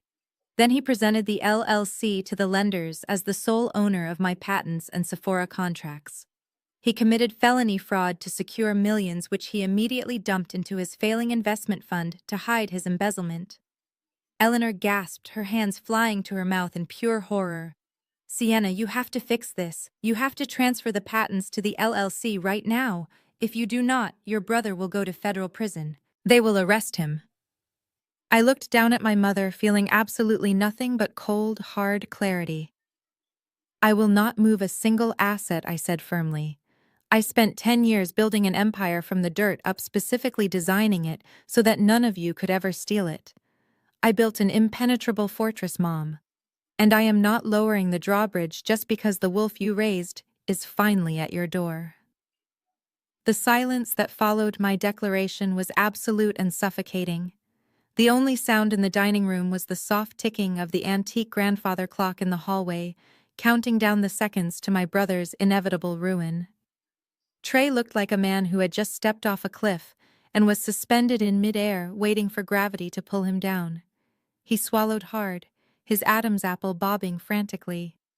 "But the LLC still has value," he stammered, desperation bleeding into his voice. "It has the warehouses. It has the employee contracts. It has the physical inventory. The private equity firm will take that and liquidate it. It might not cover the whole loan, but it will be something. They can still operate the distribution side." I let out a harsh, humorless laugh that echoed off the crystal chandelier above us. "You really have no idea how a modern supply chain works, do you?" I asked, walking slowly back to my seat. I did not sit down. I simply rested my hands on the high back of the chair, looking down at the man who had tormented me for years.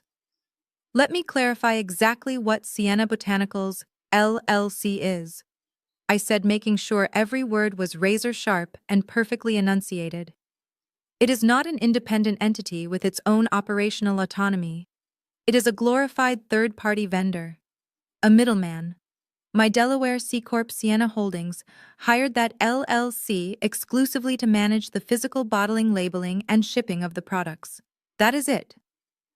I watched my father's eyes widen as he finally grasped the mechanical reality of my business structure. "The LLC does not own the warehouses, Trey." I continued, my voice steady and unrelenting. "It leases them from a commercial real estate firm on a month-to-month basis. The employees, they are hired through a temporary staffing agency. The LLC does not even own the forklifts or the conveyor belts. Those are rented. And as for the physical inventory, the serums, the creams, the raw materials." I leaned forward, locking my gaze with his terrified eyes. "The LLC does not own those either. The inventory remains the exclusive property of Sienna Holdings until the exact moment it is scanned at a retail register or delivered to a customer's doorstep. The LLC simply holds it in trust. If your private equity friends try to seize the warehouse contents tomorrow, they will be stealing property directly from my C-Corp, and my corporate attorneys will file a massive theft and conversion lawsuit against them before lunchtime."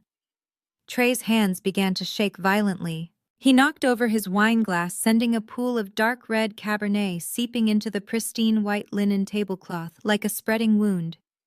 He did not even try to clean it up. "But the vendor contract," he whispered, his voice cracking. "The LLC has the exclusive vendor contract to distribute the products. That contract has to be worth millions. They can sell the rights to that contract to another logistics company." That was the moment I had been waiting for. The final fatal blow to his arrogant, parasitic existence. I reached into the front pocket of my tote bag and pulled out a crisp single sheet of heavy bond paper. It was folded neatly in thirds. I walked around the table and stopped right beside Trey's chair. I dropped the paper onto his empty dinner plate. "Pick it up," I commanded. His trembling fingers fumbled with the paper as he unfolded it. His eyes darted across the black text, his face draining of whatever color it had left. "What is this?" my mother demanded, her voice shrill and hysterical. "Sienna, what did you just give him?" "Read it out loud, Trey," I said, ignoring her completely. "Read it to the family." He opened his mouth, but no sound came out. He was physically incapable of speaking the words that cemented his doom. "Fine. I will do it," I said, taking the paper back from his limp hands. I cleared my throat, adopting a cold, professional tone. "To whom it may concern.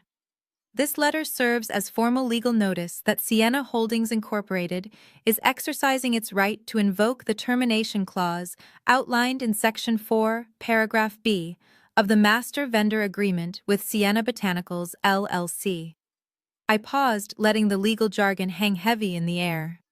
"As per the terms of our contract, I continued any unapproved change in ownership, controlling interest, or the pledging of the LLC as collateral to an outside entity constitutes a material breach of trust." Therefore, as of 5 p.m. today, my C Corp has terminated its vendor contract with your LLC due to change of ownership. The grandfather clock in the hallway began to chime, signaling the bottom of the hour. It sounded like a death knell. Your LLC is dead. Trey, I stated, dropping the paper back onto his plate. It has no contracts, it has no inventory, it has no assets. It is an empty shell with a massive loan attached to it. You handed that private equity firm a worthless piece of paper, and by Tuesday morning, they are going to realize you defrauded them out of millions. My father slumped forward, burying his face in his hands. My mother was sobbing uncontrollably, her perfect Thanksgiving dinner completely destroyed. And Trey just sat there staring at the termination notice, his entire world crumbling into dust. Amber, who had been sitting rigidly beside Trey this entire time, finally snatched the termination notice from his limp hands. Her perfectly lined eyes scanned the document rapidly, her jaw dropping as she reached the bottom. She looked from the paper to Trey, then to the massive Delaware binder sitting next to the ruined turkey. $6 million, she whispered, her voice trembling with a sudden rising panic. Trey, you told me we were securing a bridge loan against a $50 million asset. You told me we were buying out your sister's distribution network to save your firm. What does she mean the LLC is an empty shell? Trey could not look at her. He stared blankly at the dark wine stains spreading across the pristine white tablecloth. Answer me, Amber shrieked, slamming her hand flat on the table, making the remaining silverware jump. Did you or did you not sign a personal guarantee for a $6 million loan from Vanguard Equity? He finally nodded, a slow, agonizing movement of his head. Amber let out a sound that was half gasp, half sob. A personal guarantee. That means they can take our house. They can take the cars, the vacation fund, the kids' college accounts. We do not own a cosmetics empire, Trey. We own a warehouse lease in New Jersey and $6 million in immediate, unforgivable debt. The gravity of her words hung in the dining room, suffocating whatever oxygen was left. The grand illusion of their immense wealth, built entirely on embezzlement and fraud, had just evaporated into thin air. Suddenly, Trey's head snapped up. His eyes, previously glazed over with pure shock, locked onto Richard, Amber's father. Richard was sitting quietly at the far end of the table, his face a mask of cold, detached calculation. Richard had always been the mastermind, in Trey's eyes, the ruthless venture capitalist who had supposedly taken my brother under his wing. This was your firm, Trey said, his voice dropping to a dangerous, accusatory growl. Vanguard Equity. They are your old golfing buddies, Richard. You set up the introduction. You pushed me to use them for the bridge loan. Richard wiped his mouth calmly with his linen napkin and set it down next to his plate. I introduced you to a capital source, Trey. I did not tell you to commit wire fraud to secure the funds. I assumed, as any seasoned investor would, that you actually owned the underlying assets you were pledging. You knew, Trey shouted, surging to his feet so fast his heavy dining chair crashed backward onto the floor. You reviewed the LLC paperwork with me. You told me it was a brilliant maneuver. You said Sienna was a naive girl who left her flank exposed, and that seizing control of the LLC would effectively give me control of the entire brand. You orchestrated this whole thing to get a piece of her company. I gave you strategic advice based on the fabricated documents you provided me. Richard shot back, his patrician voice rising to match Trey's sheer volume. You brought me the fake assignment of ownership. You assured me she had bundled the intellectual property into the LLC. It is not my fault you are too incompetent to understand the difference between a holding company and a vendor shell. You got outplayed by a 28-year-old girl, and now you want to blame me for your monumental stupidity. Amber stood up quickly, stepping between her husband and her father. Dad, how could you let him sign a personal guarantee? You knew Vanguard's reputation. They are absolute sharks. They are liquidators. They destroy families for sport. I protected my own interests, Amber, Richard said, coldly adjusting his cuffs. Vanguard required collateral. Your husband was desperate to cover the massive hole in his investment fund before the SEC caught wind of his embezzlement. He made his bed and now he has to lie in it. Trey lunged forward, grabbing Richard by the collar of his expensive cashmere sweater. I will drag you down with me. If I go to federal prison for fraud, I am telling the feds you masterminded the entire corporate takeover. You advised me on every step of the forgery. Get your hands off me, you pathetic failure, Richard roared, shoving Trey backward with surprising force. Trey stumbled, his arms flailing, and crashed hard into the antique serving buffet behind him. A heavy silver tray and a stack of bone china plates clattered to the hardwood floor, shattering into hundreds of jagged pieces. My mother screamed, clutching my father's arm. Stop it! Both of you stop it right now. This is our family Thanksgiving. There is no family left here. Eleanor. Richard sneered, smoothing his ruined collar. Your son is a criminal, facing a federal indictment, and he has just bankrupted my daughter in the process. Amber, go upstairs and get the children right now. We are leaving. You will file for emergency divorce and a full asset separation first thing Monday morning. Trey looked at his wife, sheer desperation pleading in his eyes. Amber, please. We can fix this. I can hire lawyers. We can fight them. With what money? Amber spat angry tears, ruining her immaculate makeup. You lost everything. You pledged our entire life on a lie. I am not letting my children grow up on the street because you wanted to play corporate raider with your sister's company. She turned on her heel and stormed out of the dining room, calling sharply for the kids. Richard followed right behind her, not casting a single backward glance at the ruins of the family he had just helped destroy. I stood quietly at my place at the table, watching the Golden family tear each other to shreds. They were vicious, greedy, and utterly self-serving. The moment the money disappeared, so did their absolute loyalty. My mother was weeping hysterically into her hands, and my father was staring blankly at the shattered china on the floor, completely paralyzed by the sheer magnitude of the disaster. Trey was left standing alone amidst the wreckage of his life, breathing heavily, his eyes darting around the room as if searching for an escape hatch that did not exist.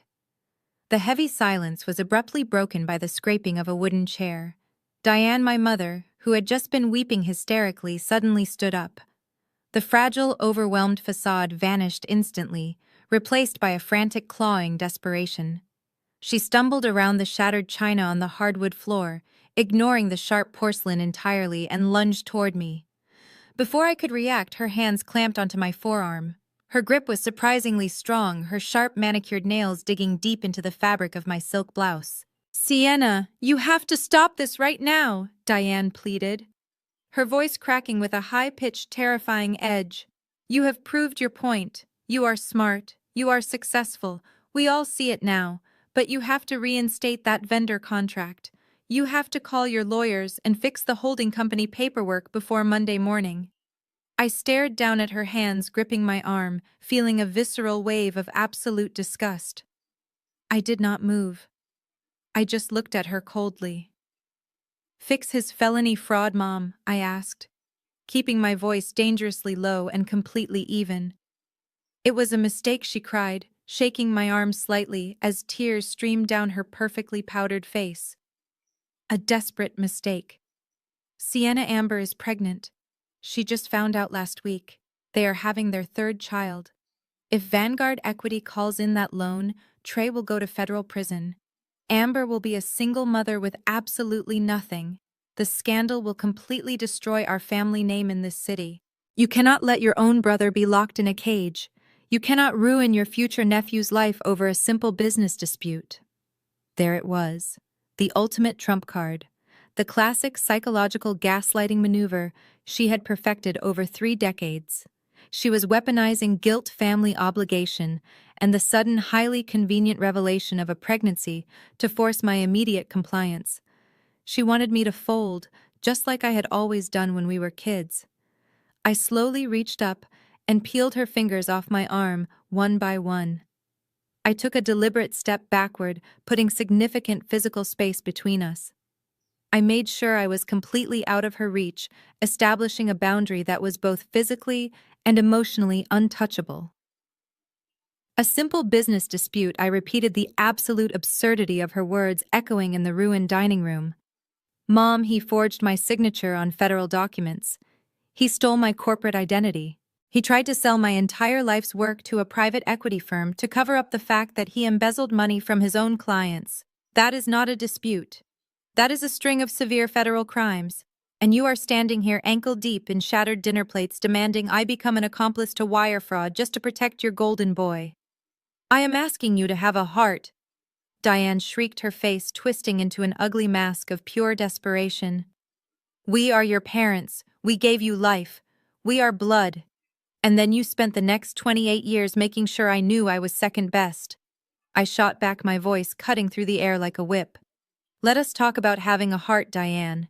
Where was your heart when I was working graveyard shifts at a downtown diner to pay for my community college textbooks, while you bought Trey a brand new Rolex for his graduation? Where was your heart when I came to you with my very first business plan, asking for a simple $10,000 loan, and you laughed in my face? You told me to get a safe receptionist job because I did not possess the intellect for business. Diane flinched backward, as if I had physically struck her. She opened her mouth to speak, but I refused to let her control the narrative for one more second. You built this monster, Mom, I said, pointing directly at Trey, who was still staring blankly at the wall, paralyzed by shock.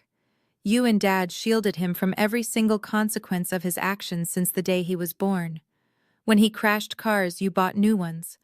When he failed his university classes, Dad bribed the alumni board. When he blew through his entire trust fund, you drained my college savings to cover his gambling debts. You taught him that the rules do not apply to him. You taught him that there will always be a financial safety net, usually woven entirely from my sacrifices. My father tried to interject, raising a trembling hand from his seat. Sienna, please. Be reasonable. We were just trying to be supportive parents. You were terrible parents, I stated flatly, my icy gaze sweeping over both of them. You created a dependent, entitled parasite who firmly believes he can forge legal documents and steal millions without consequence. And now, the real world has finally caught up to him. Vanguard Equity is not going to accept a tearful apology from his mother. The federal prosecutors do not care about Amber's new pregnancy. Diane collapsed back into her dining chair, burying her face in her arms. She began sobbing with a deep, wretched sound that shook her entire frame. You are a monster, she wailed into the ruined tablecloth. You are cold and utterly ruthless. I am exactly what you forced me to become, I replied, my voice perfectly steady and completely devoid of empathy. I had to become ruthless to survive in this house. I had to build an impenetrable corporate fortress because the very people who were supposed to protect me were the ones actively trying to tear me apart. I picked up the heavy Delaware corporate binder from the table and slid it carefully back into my leather tote bag. I zipped it shut with a sharp final snap. I am not your financial shield anymore, I said, looking at the three of them one last time. I will not sign over a single patent. I will not reinstate that vendor contract. I will not pay a single dime of his criminal defense fees. When the FBI knocks on your door next week, do not bother calling me. Trey's head snapped toward me, his bloodshot eyes wide with fresh, absolute terror. The FBI? What do you mean? My corporate lawyers have already compiled a full dossier of your forged documents, I stated, picking up my coat from the back of the chair. We sent it to the authorities this morning to preemptively protect Sienna Holdings from your mess. Happy Thanksgiving, Trey. You finally got exactly what you earned. Before I could even slip my arms into the sleeves of my coat, Amber burst back into the dining room. Her face was streaked with ruined mascara, and her two young children were trailing behind her, looking utterly bewildered. She had clearly been eavesdropping from the grand foyer and heard the mention of federal authorities. Her father, Richard, was nowhere to be seen, having apparently made good on his threat to abandon the sinking ship. Amber marched right up to me, her chest heaving with manic energy. You think you can just pack up your little bag and leave? She screamed, her voice shrill enough to make the crystal chandelier vibrate. We are losing our home because of your selfish games. Vanguard is going to foreclose on our house by the end of the month. If the bank throws us out onto the street, we are moving into your apartment. We will pack up the kids and stay in your little downtown rental until you fix this holding company mess and clear Trey's name. You owe us a roof over our heads. I stopped mid-motion, letting my cashmere coat slide off my shoulders and back onto the chair. I looked at Amber, then at my brother, and finally at my parents, who were watching this exchange with a mix of horror and sudden, desperate hope. They actually believed Amber's demand was a viable solution. They still viewed me as the subservient daughter who could be bullied into providing shelter and resources on demand. A slow, genuine smile spread across my face. It was the first time I had smiled all evening. My apartment? I asked, the amusement clear in my voice. Amber, do you honestly believe I live in a rental apartment? Of course you do. My mother snapped, her tear-stained face twisting into a scowl. You told us you were leasing a small place in the city. You said you only rented this house for the long weekend so we could have a proper Thanksgiving dinner together. I reached back into my leather tote bag. The Delaware binder was safely tucked away, but there was one more document resting at the very bottom. A document I had brought specifically for this inevitable moment. I pulled out a thick, heavy stock folder embossed with the seal of the county clerk's office. I lied, Mom, I said simply.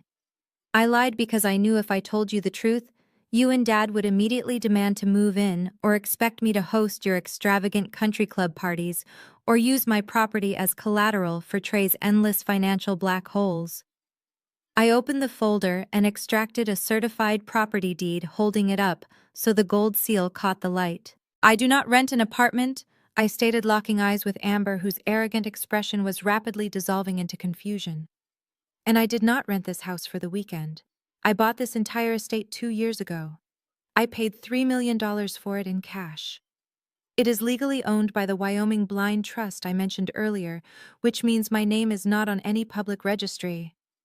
That is why Trey could not find any real estate assets when he tried to sell me out. The silence that fell over the room this time was entirely different. It was the silence of absolute crushing defeat. My parents looked around the massive, elegantly appointed dining room as if seeing it for the very first time.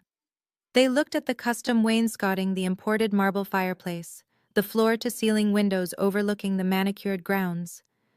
The reality that I owned all of it free and clear while their golden boy was facing federal prison and bankruptcy finally shattered their delusions.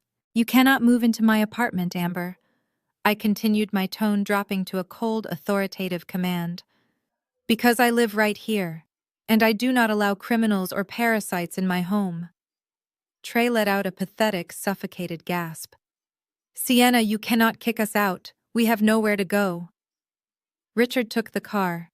We are stranded. You can call an Uber, I replied, pulling my smartphone out of my pocket and tapping the screen to wake it up. Or you can walk. I truly do not care, but you are no longer welcome on my property. My father stood up, his face flushed with indignity. You are throwing your own family out onto the street on Thanksgiving. Have you lost your mind? We are your parents. You lost the right to call yourselves my parents the moment you cheered for my destruction, I fired back, stepping toward the head of the table. I am giving all of you exactly 10 minutes to gather your belongings and walk out my front door. If anyone is still standing inside my house or on my driveway at the end of those 10 minutes, I will call the local police precinct and have you all arrested for criminal trespassing. Sienna. Please, my mother wailed, reaching out toward me again. 10 minutes, Mom. I interrupted sharply, raising my phone.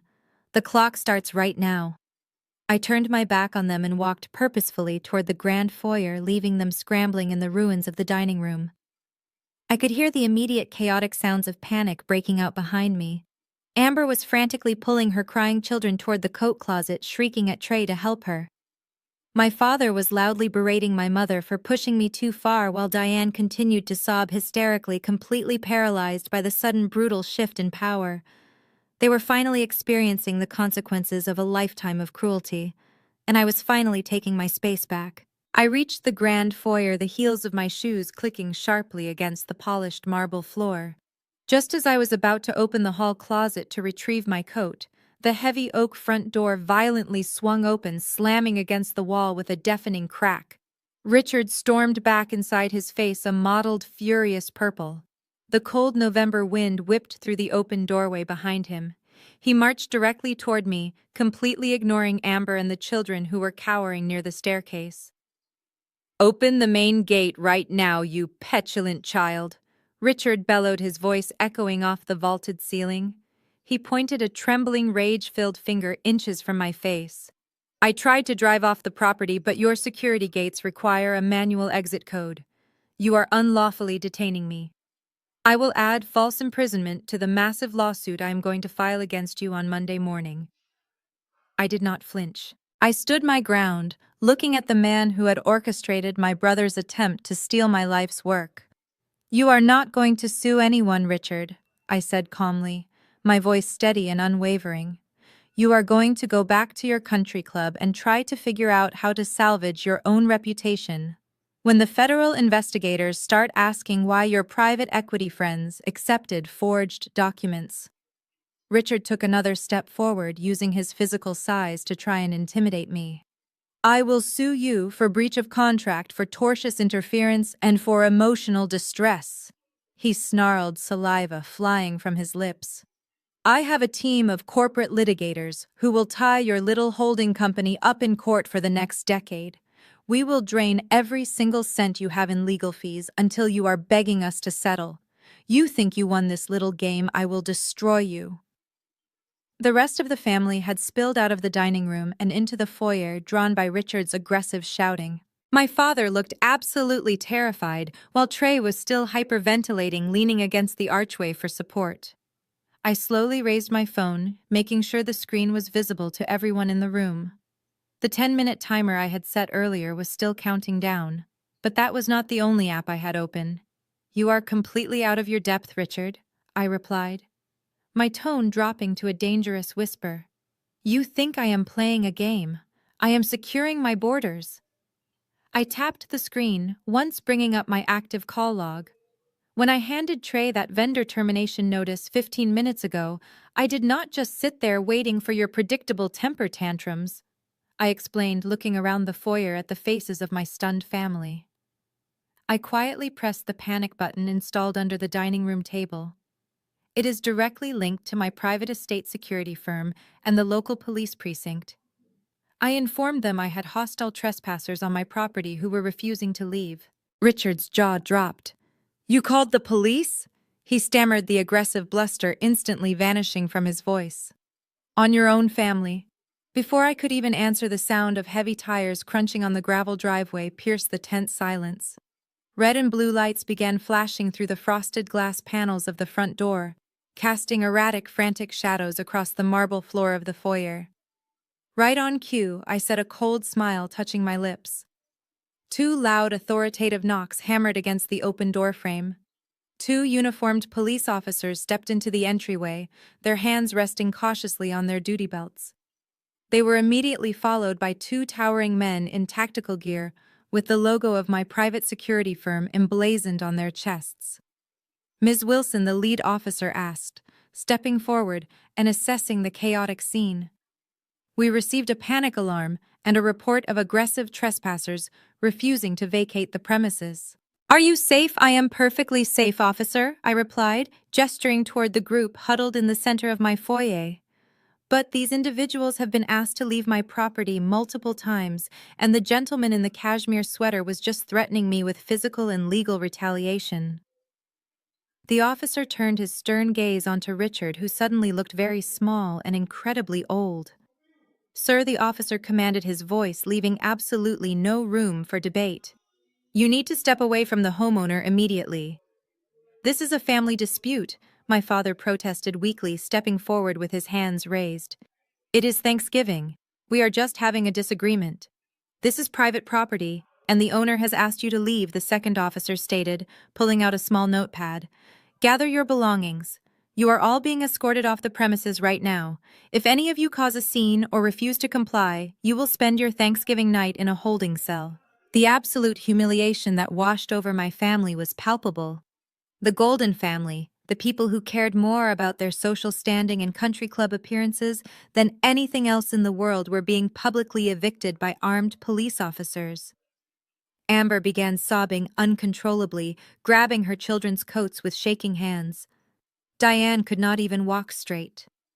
My father had to physically support her as they fumbled in the closet for their expensive jackets.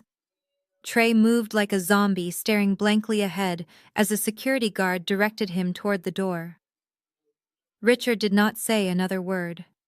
He grabbed his coat, shot me one last look of pure, unadulterated venom, and marched out the door, escorted closely by an officer.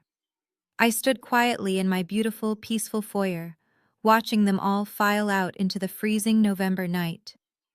The flashing police lights illuminated their faces, capturing the exact moment their arrogant empire finally crumbled into dust.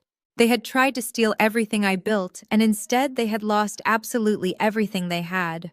The lead officer turned to me before closing the door. "We will make sure they are completely off the estate. Have a good evening." "Thank you, officer," I replied softly. "I definitely will." The heavy oak door clicked shut, sealing the freezing November draft outside. I stood in the quiet foyer for a brief moment before walking slowly into the darkened formal living room. I did not turn on the lights. Instead, I approached the massive bay windows that overlooked the expansive circular driveway and the wrought iron front gates of my estate.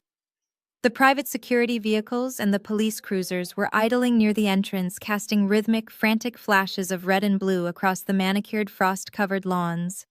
The sheer chaos unfolding on the driveway was a masterpiece I had waited 10 years to witness. I crossed my arms over my chest and watched the ultimate payoff play out in real time. Richard was pacing aggressively next to his sleek black sedan.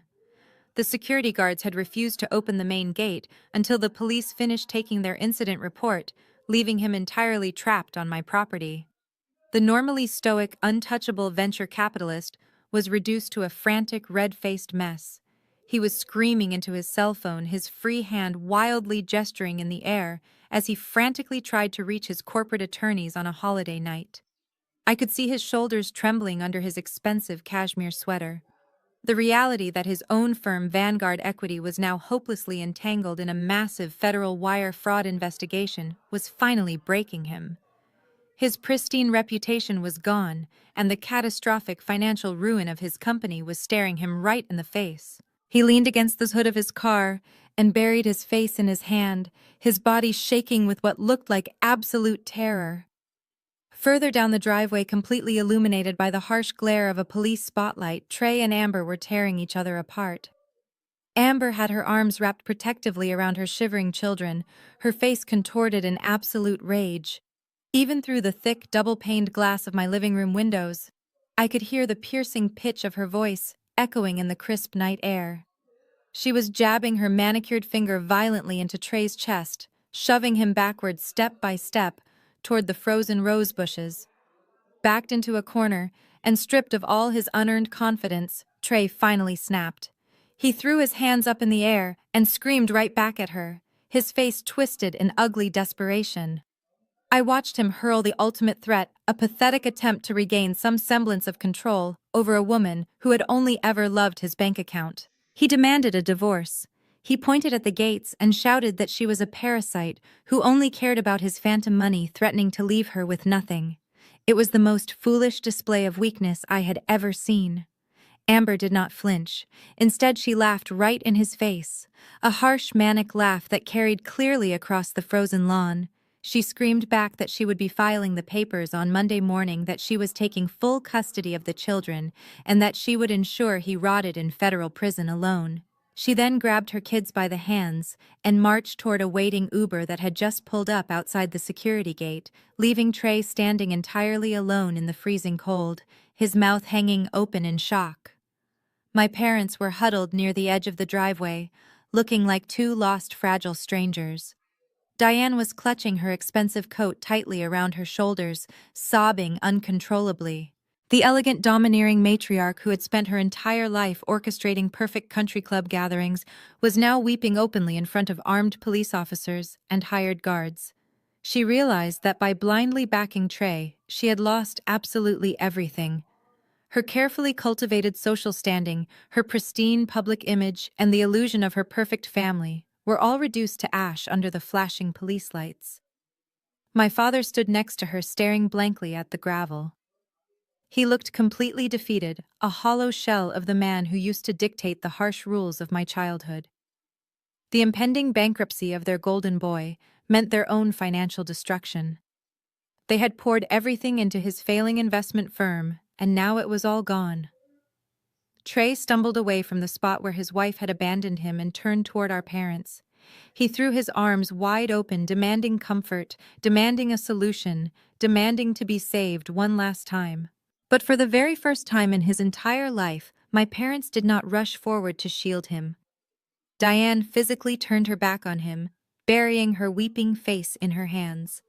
My father just shook his head slowly, refusing to even look at his son. The rejection was absolute. The unbreakable bond of the Golden family shattered into a million irreparable pieces right there on the frozen asphalt. They were destroying each other, consumed by their own greed and lies. I stood in the dark watching the final act of this tragedy play out. There was no sadness in my heart. There was no guilt. There was only a profound, overwhelming sense of peace. The toxic cycle was finally broken. I reached out, grabbed the edge of the heavy velvet curtains, and pulled them shut, blocking out the flashing lights and closing the door on my past forever. 3 weeks later, the profound silence in my home remained my absolute favorite luxury. The frantic flashing lights of that Thanksgiving night felt like a distant, chaotic nightmare, entirely disconnected from the reality I was now building. Business, as they say, moved on at the speed of light. My Delaware C Corp Sienna Holdings barely registered a blip on its financial radar following the termination of my brother's empty shell vendor contract. I had anticipated the disruption the moment I suspected Trey was snooping around my home office months ago. Within 48 hours of kicking him off my property, my attorneys activated a contingency contract with a massive state-of-the-art logistics facility in Pennsylvania. They seamlessly absorbed the inventory production, bringing on a highly trained permanent workforce that immediately optimized our entire supply chain. The highly publicized Sephora distribution launch happened exactly on schedule. The beauty magazines praised the brand's flawless execution and our commitment to sustainable packaging, completely unaware of the multi-million-dollar corporate war that had taken place right behind the curtain. Our fourth quarter profits surged by 40%. While my empire expanded, the illusion my family had so desperately clung to spectacularly imploded. The fallout was swift, highly public, and absolutely brutal. By the second week of December, Vanguard Equity officially called in the $6 million loan. Since the LLC was entirely hollow, holding absolutely no capital or assets, the private equity firm immediately went after the personal guarantees. Trey and Amber filed for Chapter 7 bankruptcy less than 4 days later. Their sprawling, custom-built mansion was seized by the bank, and their luxury cars were unceremoniously towed from the driveway in broad daylight, while their neighbors watched from their perfectly manicured lawns. True to her word on my freezing driveway, Amber filed for an emergency divorce. She took full custody of the children and relocated to a small rental apartment across town, aggressively severing all ties with the man who had ruined her life and destroyed her social standing. But bankruptcy was the absolute least of Trey's problems. The dossier my corporate attorneys handed over to the authorities triggered an unstoppable legal avalanche. Trey was formally indicted on federal charges of wire fraud, forgery, and identity theft. He was currently out on bail awaiting trial and facing a mandatory minimum sentence of 10 years in federal prison. And he was not going down alone. Richard, the arrogant architect of the hostile takeover attempt, found himself caught in the exact trap he helped build. The SEC, tipped off by the fraudulent collateral documents Trey submitted, launched a full-scale investigation into Vanguard Equity. Federal agents raided Richard's corner office in the financial district, seizing his hard drives and freezing his corporate assets under suspicion of systemic bank fraud. The untouchable venture capitalist was suddenly fighting for his own freedom. His pristine reputation was instantly reduced to a cautionary tale, and his elite country club quietly revoked his membership to avoid the scandal. With Trey facing prison and Richard fighting federal indictments, my parents were left standing in the smoking crater of their own greed. They had liquidated a significant portion of their retirement portfolios to bail Trey out of his initial embezzlement scandal, leaving them dangerously exposed. When the bank seized his assets, their money vanished right along with his. The financial safety net they had always assumed I would provide was permanently gone. They were facing their twilight years with a fraction of their wealth and the crushing realization that they had sacrificed their only successful child for a criminal. That sudden, terrifying reality sparked a relentless campaign of desperation. Every single morning, when I sat at my kitchen island with my coffee, my blocked caller log was flooded with notifications. Diane and my father left dozens of sprawling, tearful voicemails. Sometimes Diane was weeping uncontrollably, begging for forgiveness, claiming she had been blinded by a mother's love for her troubled son, and asking me to just come home so we could heal. Sometimes my father was bargaining, suggesting we sit down with a mediator to hash out a fair financial settlement for the family, still absurdly believing he had leverage. They invoked God, they invoked blood, they invoked memories of a childhood that we all knew was a miserable, abusive lie. They even tried sending handwritten letters through my corporate lawyers, demanding I remember my duty to my family. I never listened to a single voicemail. I never opened a single letter. I simply highlighted the list of blocked digital notifications, tapped the delete button, and watched their desperate pleas vanish into the void. I instructed my legal team to return all mail stamped "Return to Sender." The boundary I established on Thanksgiving was not a temporary punishment designed to teach them a lesson. It was a permanent, impenetrable wall. I had spent 28 years trying to earn a place at a table where I was actively despised. Now I owned the entire estate, the table, and the feast. I stood up, poured the rest of my coffee into my travel mug, and grabbed my keys. It was a crisp, bright winter morning, and I had a multi-million-dollar empire to run entirely free from the shadows of the people who never believed I could build one. That crisp winter morning set the tone for the rest of the year. By the time the final week of December arrived, my estate had been completely transformed. The heavy, suffocating atmosphere that had poisoned the dining room on Thanksgiving was entirely gone, replaced by the scent of fresh pine-roasted chestnuts and genuine, uninhibited laughter. I was hosting my first annual Christmas Eve gala, and for the very first time in my life, I was actually looking forward to a holiday dinner. I walked through the grand foyer, the same space where my parents had tearfully scrambled for their coats, under the glare of police lights just a month prior. Tonight, the marble floors echoed with the cheerful chatter of 50 guests. But this was not a gathering of blood relatives bound by toxic obligations. This was my chosen family. I stood near the edge of the living room, nursing a glass of sparkling cider, and watched the people who truly mattered. Over by the roaring fireplace, my lead organic chemist, Sarah, was animatedly explaining a new peptide extraction method to my college business law professor. He was the one who had first handed me a book on corporate structures 10 years ago when I was a desperate teenager looking for a lifeline.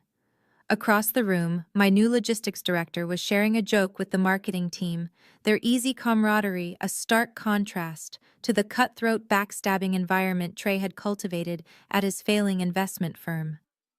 These were the people who had stayed late in the cramped, poorly ventilated laboratory during the early days of Sienna Botanicals. These were the mentors who had answered my panicked phone calls at 2 a.m. when I was trying to navigate my first major retail contract. They were the friends who celebrated my victories without a single ounce of jealousy and supported me through the setbacks without a whisper of judgment. We had built an empire together, brick by brick, formula by formula, built on a foundation of mutual respect and absolute trust. A gentle clinking of a spoon against crystal drew my attention to the center of the room. Sarah raised her champagne glass, a bright, genuine smile illuminating her face. She did not offer a forced, passive-aggressive toast about family duty, like my mother always did. Instead, she spoke about resilience. She toasted to the late nights, the impossible deadlines, and the unwavering vision that had brought us all to this beautiful home. When she raised her glass to me, calling me the bravest CEO she had ever known, the room erupted into thunderous, heartfelt applause. I felt a sudden, overwhelming warmth bloom in my chest. It was a sensation I had never experienced during any holiday spent with my biological family. I excused myself from the crowd, stepping quietly into the adjoining library and closing the heavy oak doors behind me. The sudden quiet offered a moment of profound clarity. I walked over to the tall windows and looked out at the frost-covered driveway. The spot where my family had violently imploded was now lined with the cars of people who actually valued me. For 28 years, I had carried an invisible, crushing weight on my shoulders. I had contorted myself into endless shapes, trying to be the perfect, compliant daughter, hoping that one day my parents would look at me with the same blind adoration they reserved for Trey. I had internalized their constant criticism, mistaking their cruelty for normal family dynamics. But shedding that toxic weight had fundamentally altered my existence. I realized standing there in the quiet elegance of my library that I could finally breathe. I was no longer waiting for the next insult, the next demand for money, the next manipulative guilt trip. My posture was straighter. My mind was clearer. The lingering anxiety that used to paralyze me every time my phone rang had completely evaporated. I had learned the hardest lesson of all. Blood simply dictates who brought you into this world. It does not dictate who belongs in your life. Real family is not an automatic birthright that grants people the permission to abuse you, use you, and discard you when you are no longer convenient. Real family is an active daily choice.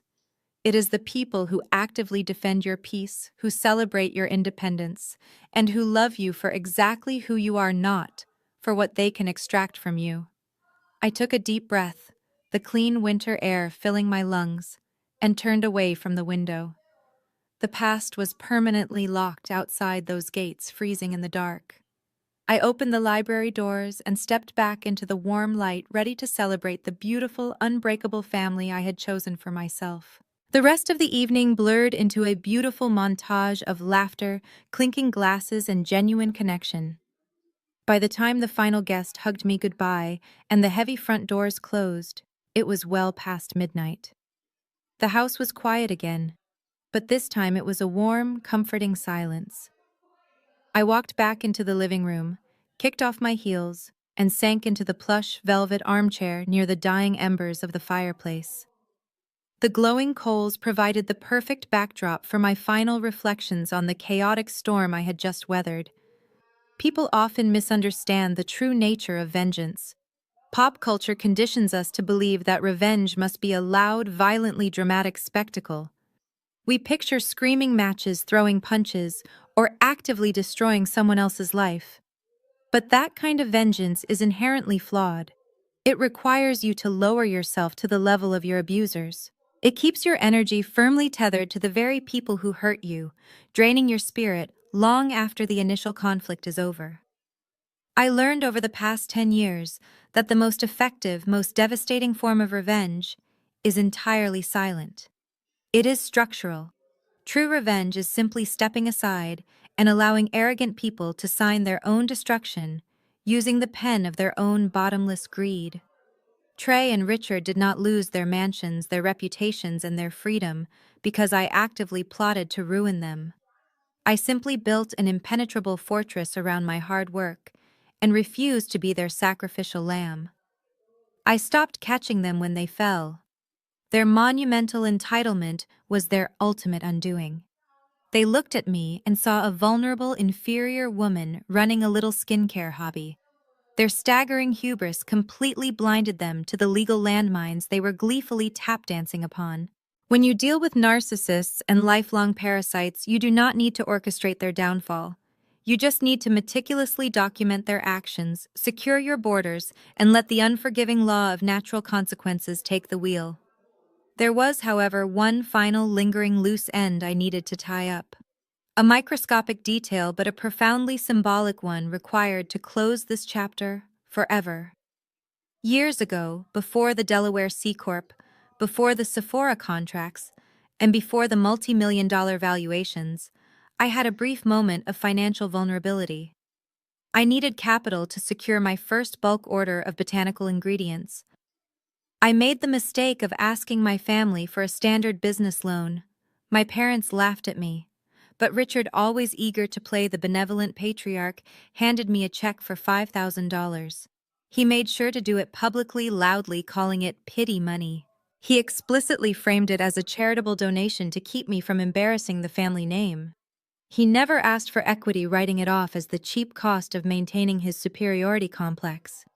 He had undoubtedly forgotten all about that minor transaction. But I never forgot.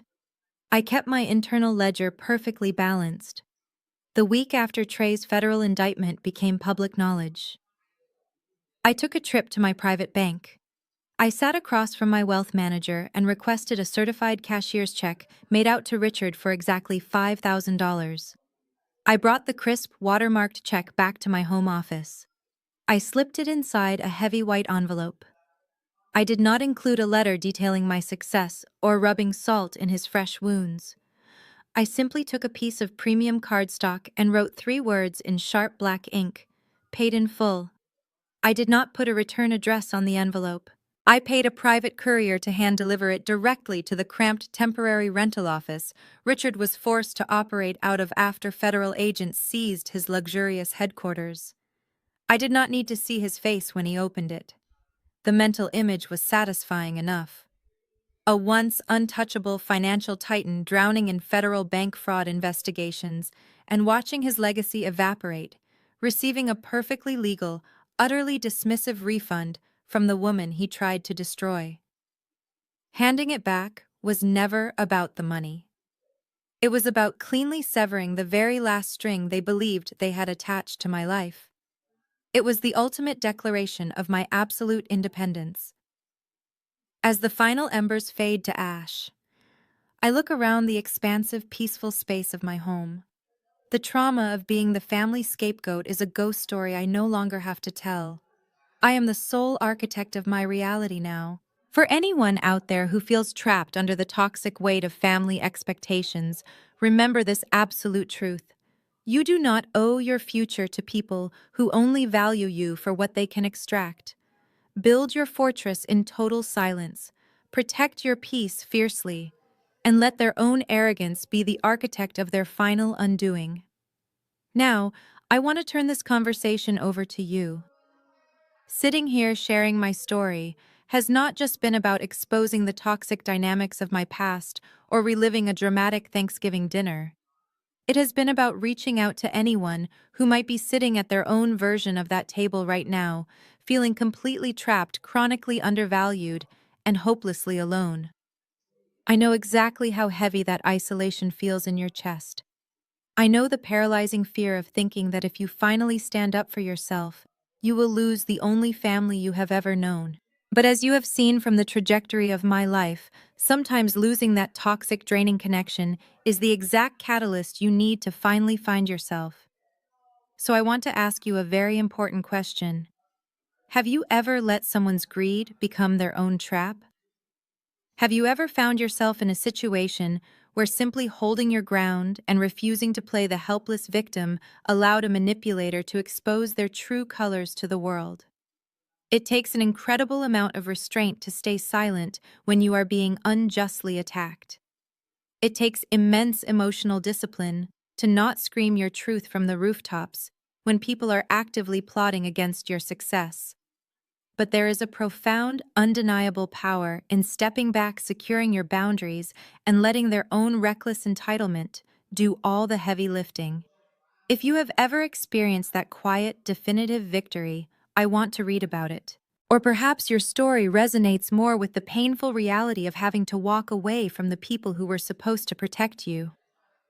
Cutting ties with your biological family is never a decision made lightly, no matter how justified it is. Society constantly pressures us to forgive and forget, bombarding us with the toxic narrative that blood is always thicker than water. But nobody talks about the profound grief of mourning the parents or siblings you deserved long before you actually cut them out of your life. Walking away requires you to mourn the illusion of a family that never truly existed. It is a heartbreaking, exhausting process, but it is also the most liberating step you can ever take toward your own healing. If you have had to make that agonizing choice, if you have had to pack your bags and leave behind the people who should have been your safest harbor, please share your experience in the comments below. Your stories matter more than you know. When you write them out, you are not just venting into a digital void. You are building a community. You are showing someone else who is currently scrolling through these comments in the middle of a sleepless, anxiety-filled night that they are not crazy, they are not broken, and they are absolutely not alone. Being labeled the black sheep of the family is rarely about you doing something wrong. It is almost always about you seeing through the dysfunction and refusing to play your assigned role. The comment section of this video is a safe space for the scapegoats, the black sheep, and the cycle breakers. We are the ones who refuse to inherit the generational trauma, and we are the ones who are building healthier, happier lives on our own terms. If this journey resonated with you, if you found any strength, validation, or comfort in my words today, please hit the like button. It helps push this message out to a wider audience, reaching the people who might desperately need a reminder of their own power right now. Make sure to subscribe to the channel so we can continue having these honest, unfiltered conversations about boundary setting, overcoming narcissistic family abuse, and building absolute financial and emotional independence. I have so many more insights, business strategies, and personal lessons to share with you all. And please share this video with a friend, a coworker, or anyone you know who might be struggling with a toxic dynamic. Sometimes simply hearing that someone else survived the exact same nightmare is the key that unlocks the door to their own freedom. Thank you so much for spending your time with me today. Thank you for listening to my truth, and thank you for being part of this incredible, growing, chosen family. Remember that your worth is not defined by the people who are biologically incapable of seeing it. Your value is not determined by how much you can sacrifice for those who refuse to appreciate you. You are entirely whole, entirely capable, and entirely deserving of a life filled with genuine respect and unconditional support. Keep building your fortress. Keep guarding your energy. Never apologize for protecting your peace, and never let anyone convince you to lower your drawbridge for a wolf in sheep's clothing. Stay strong, trust your intuition, and I will see you all in the next video.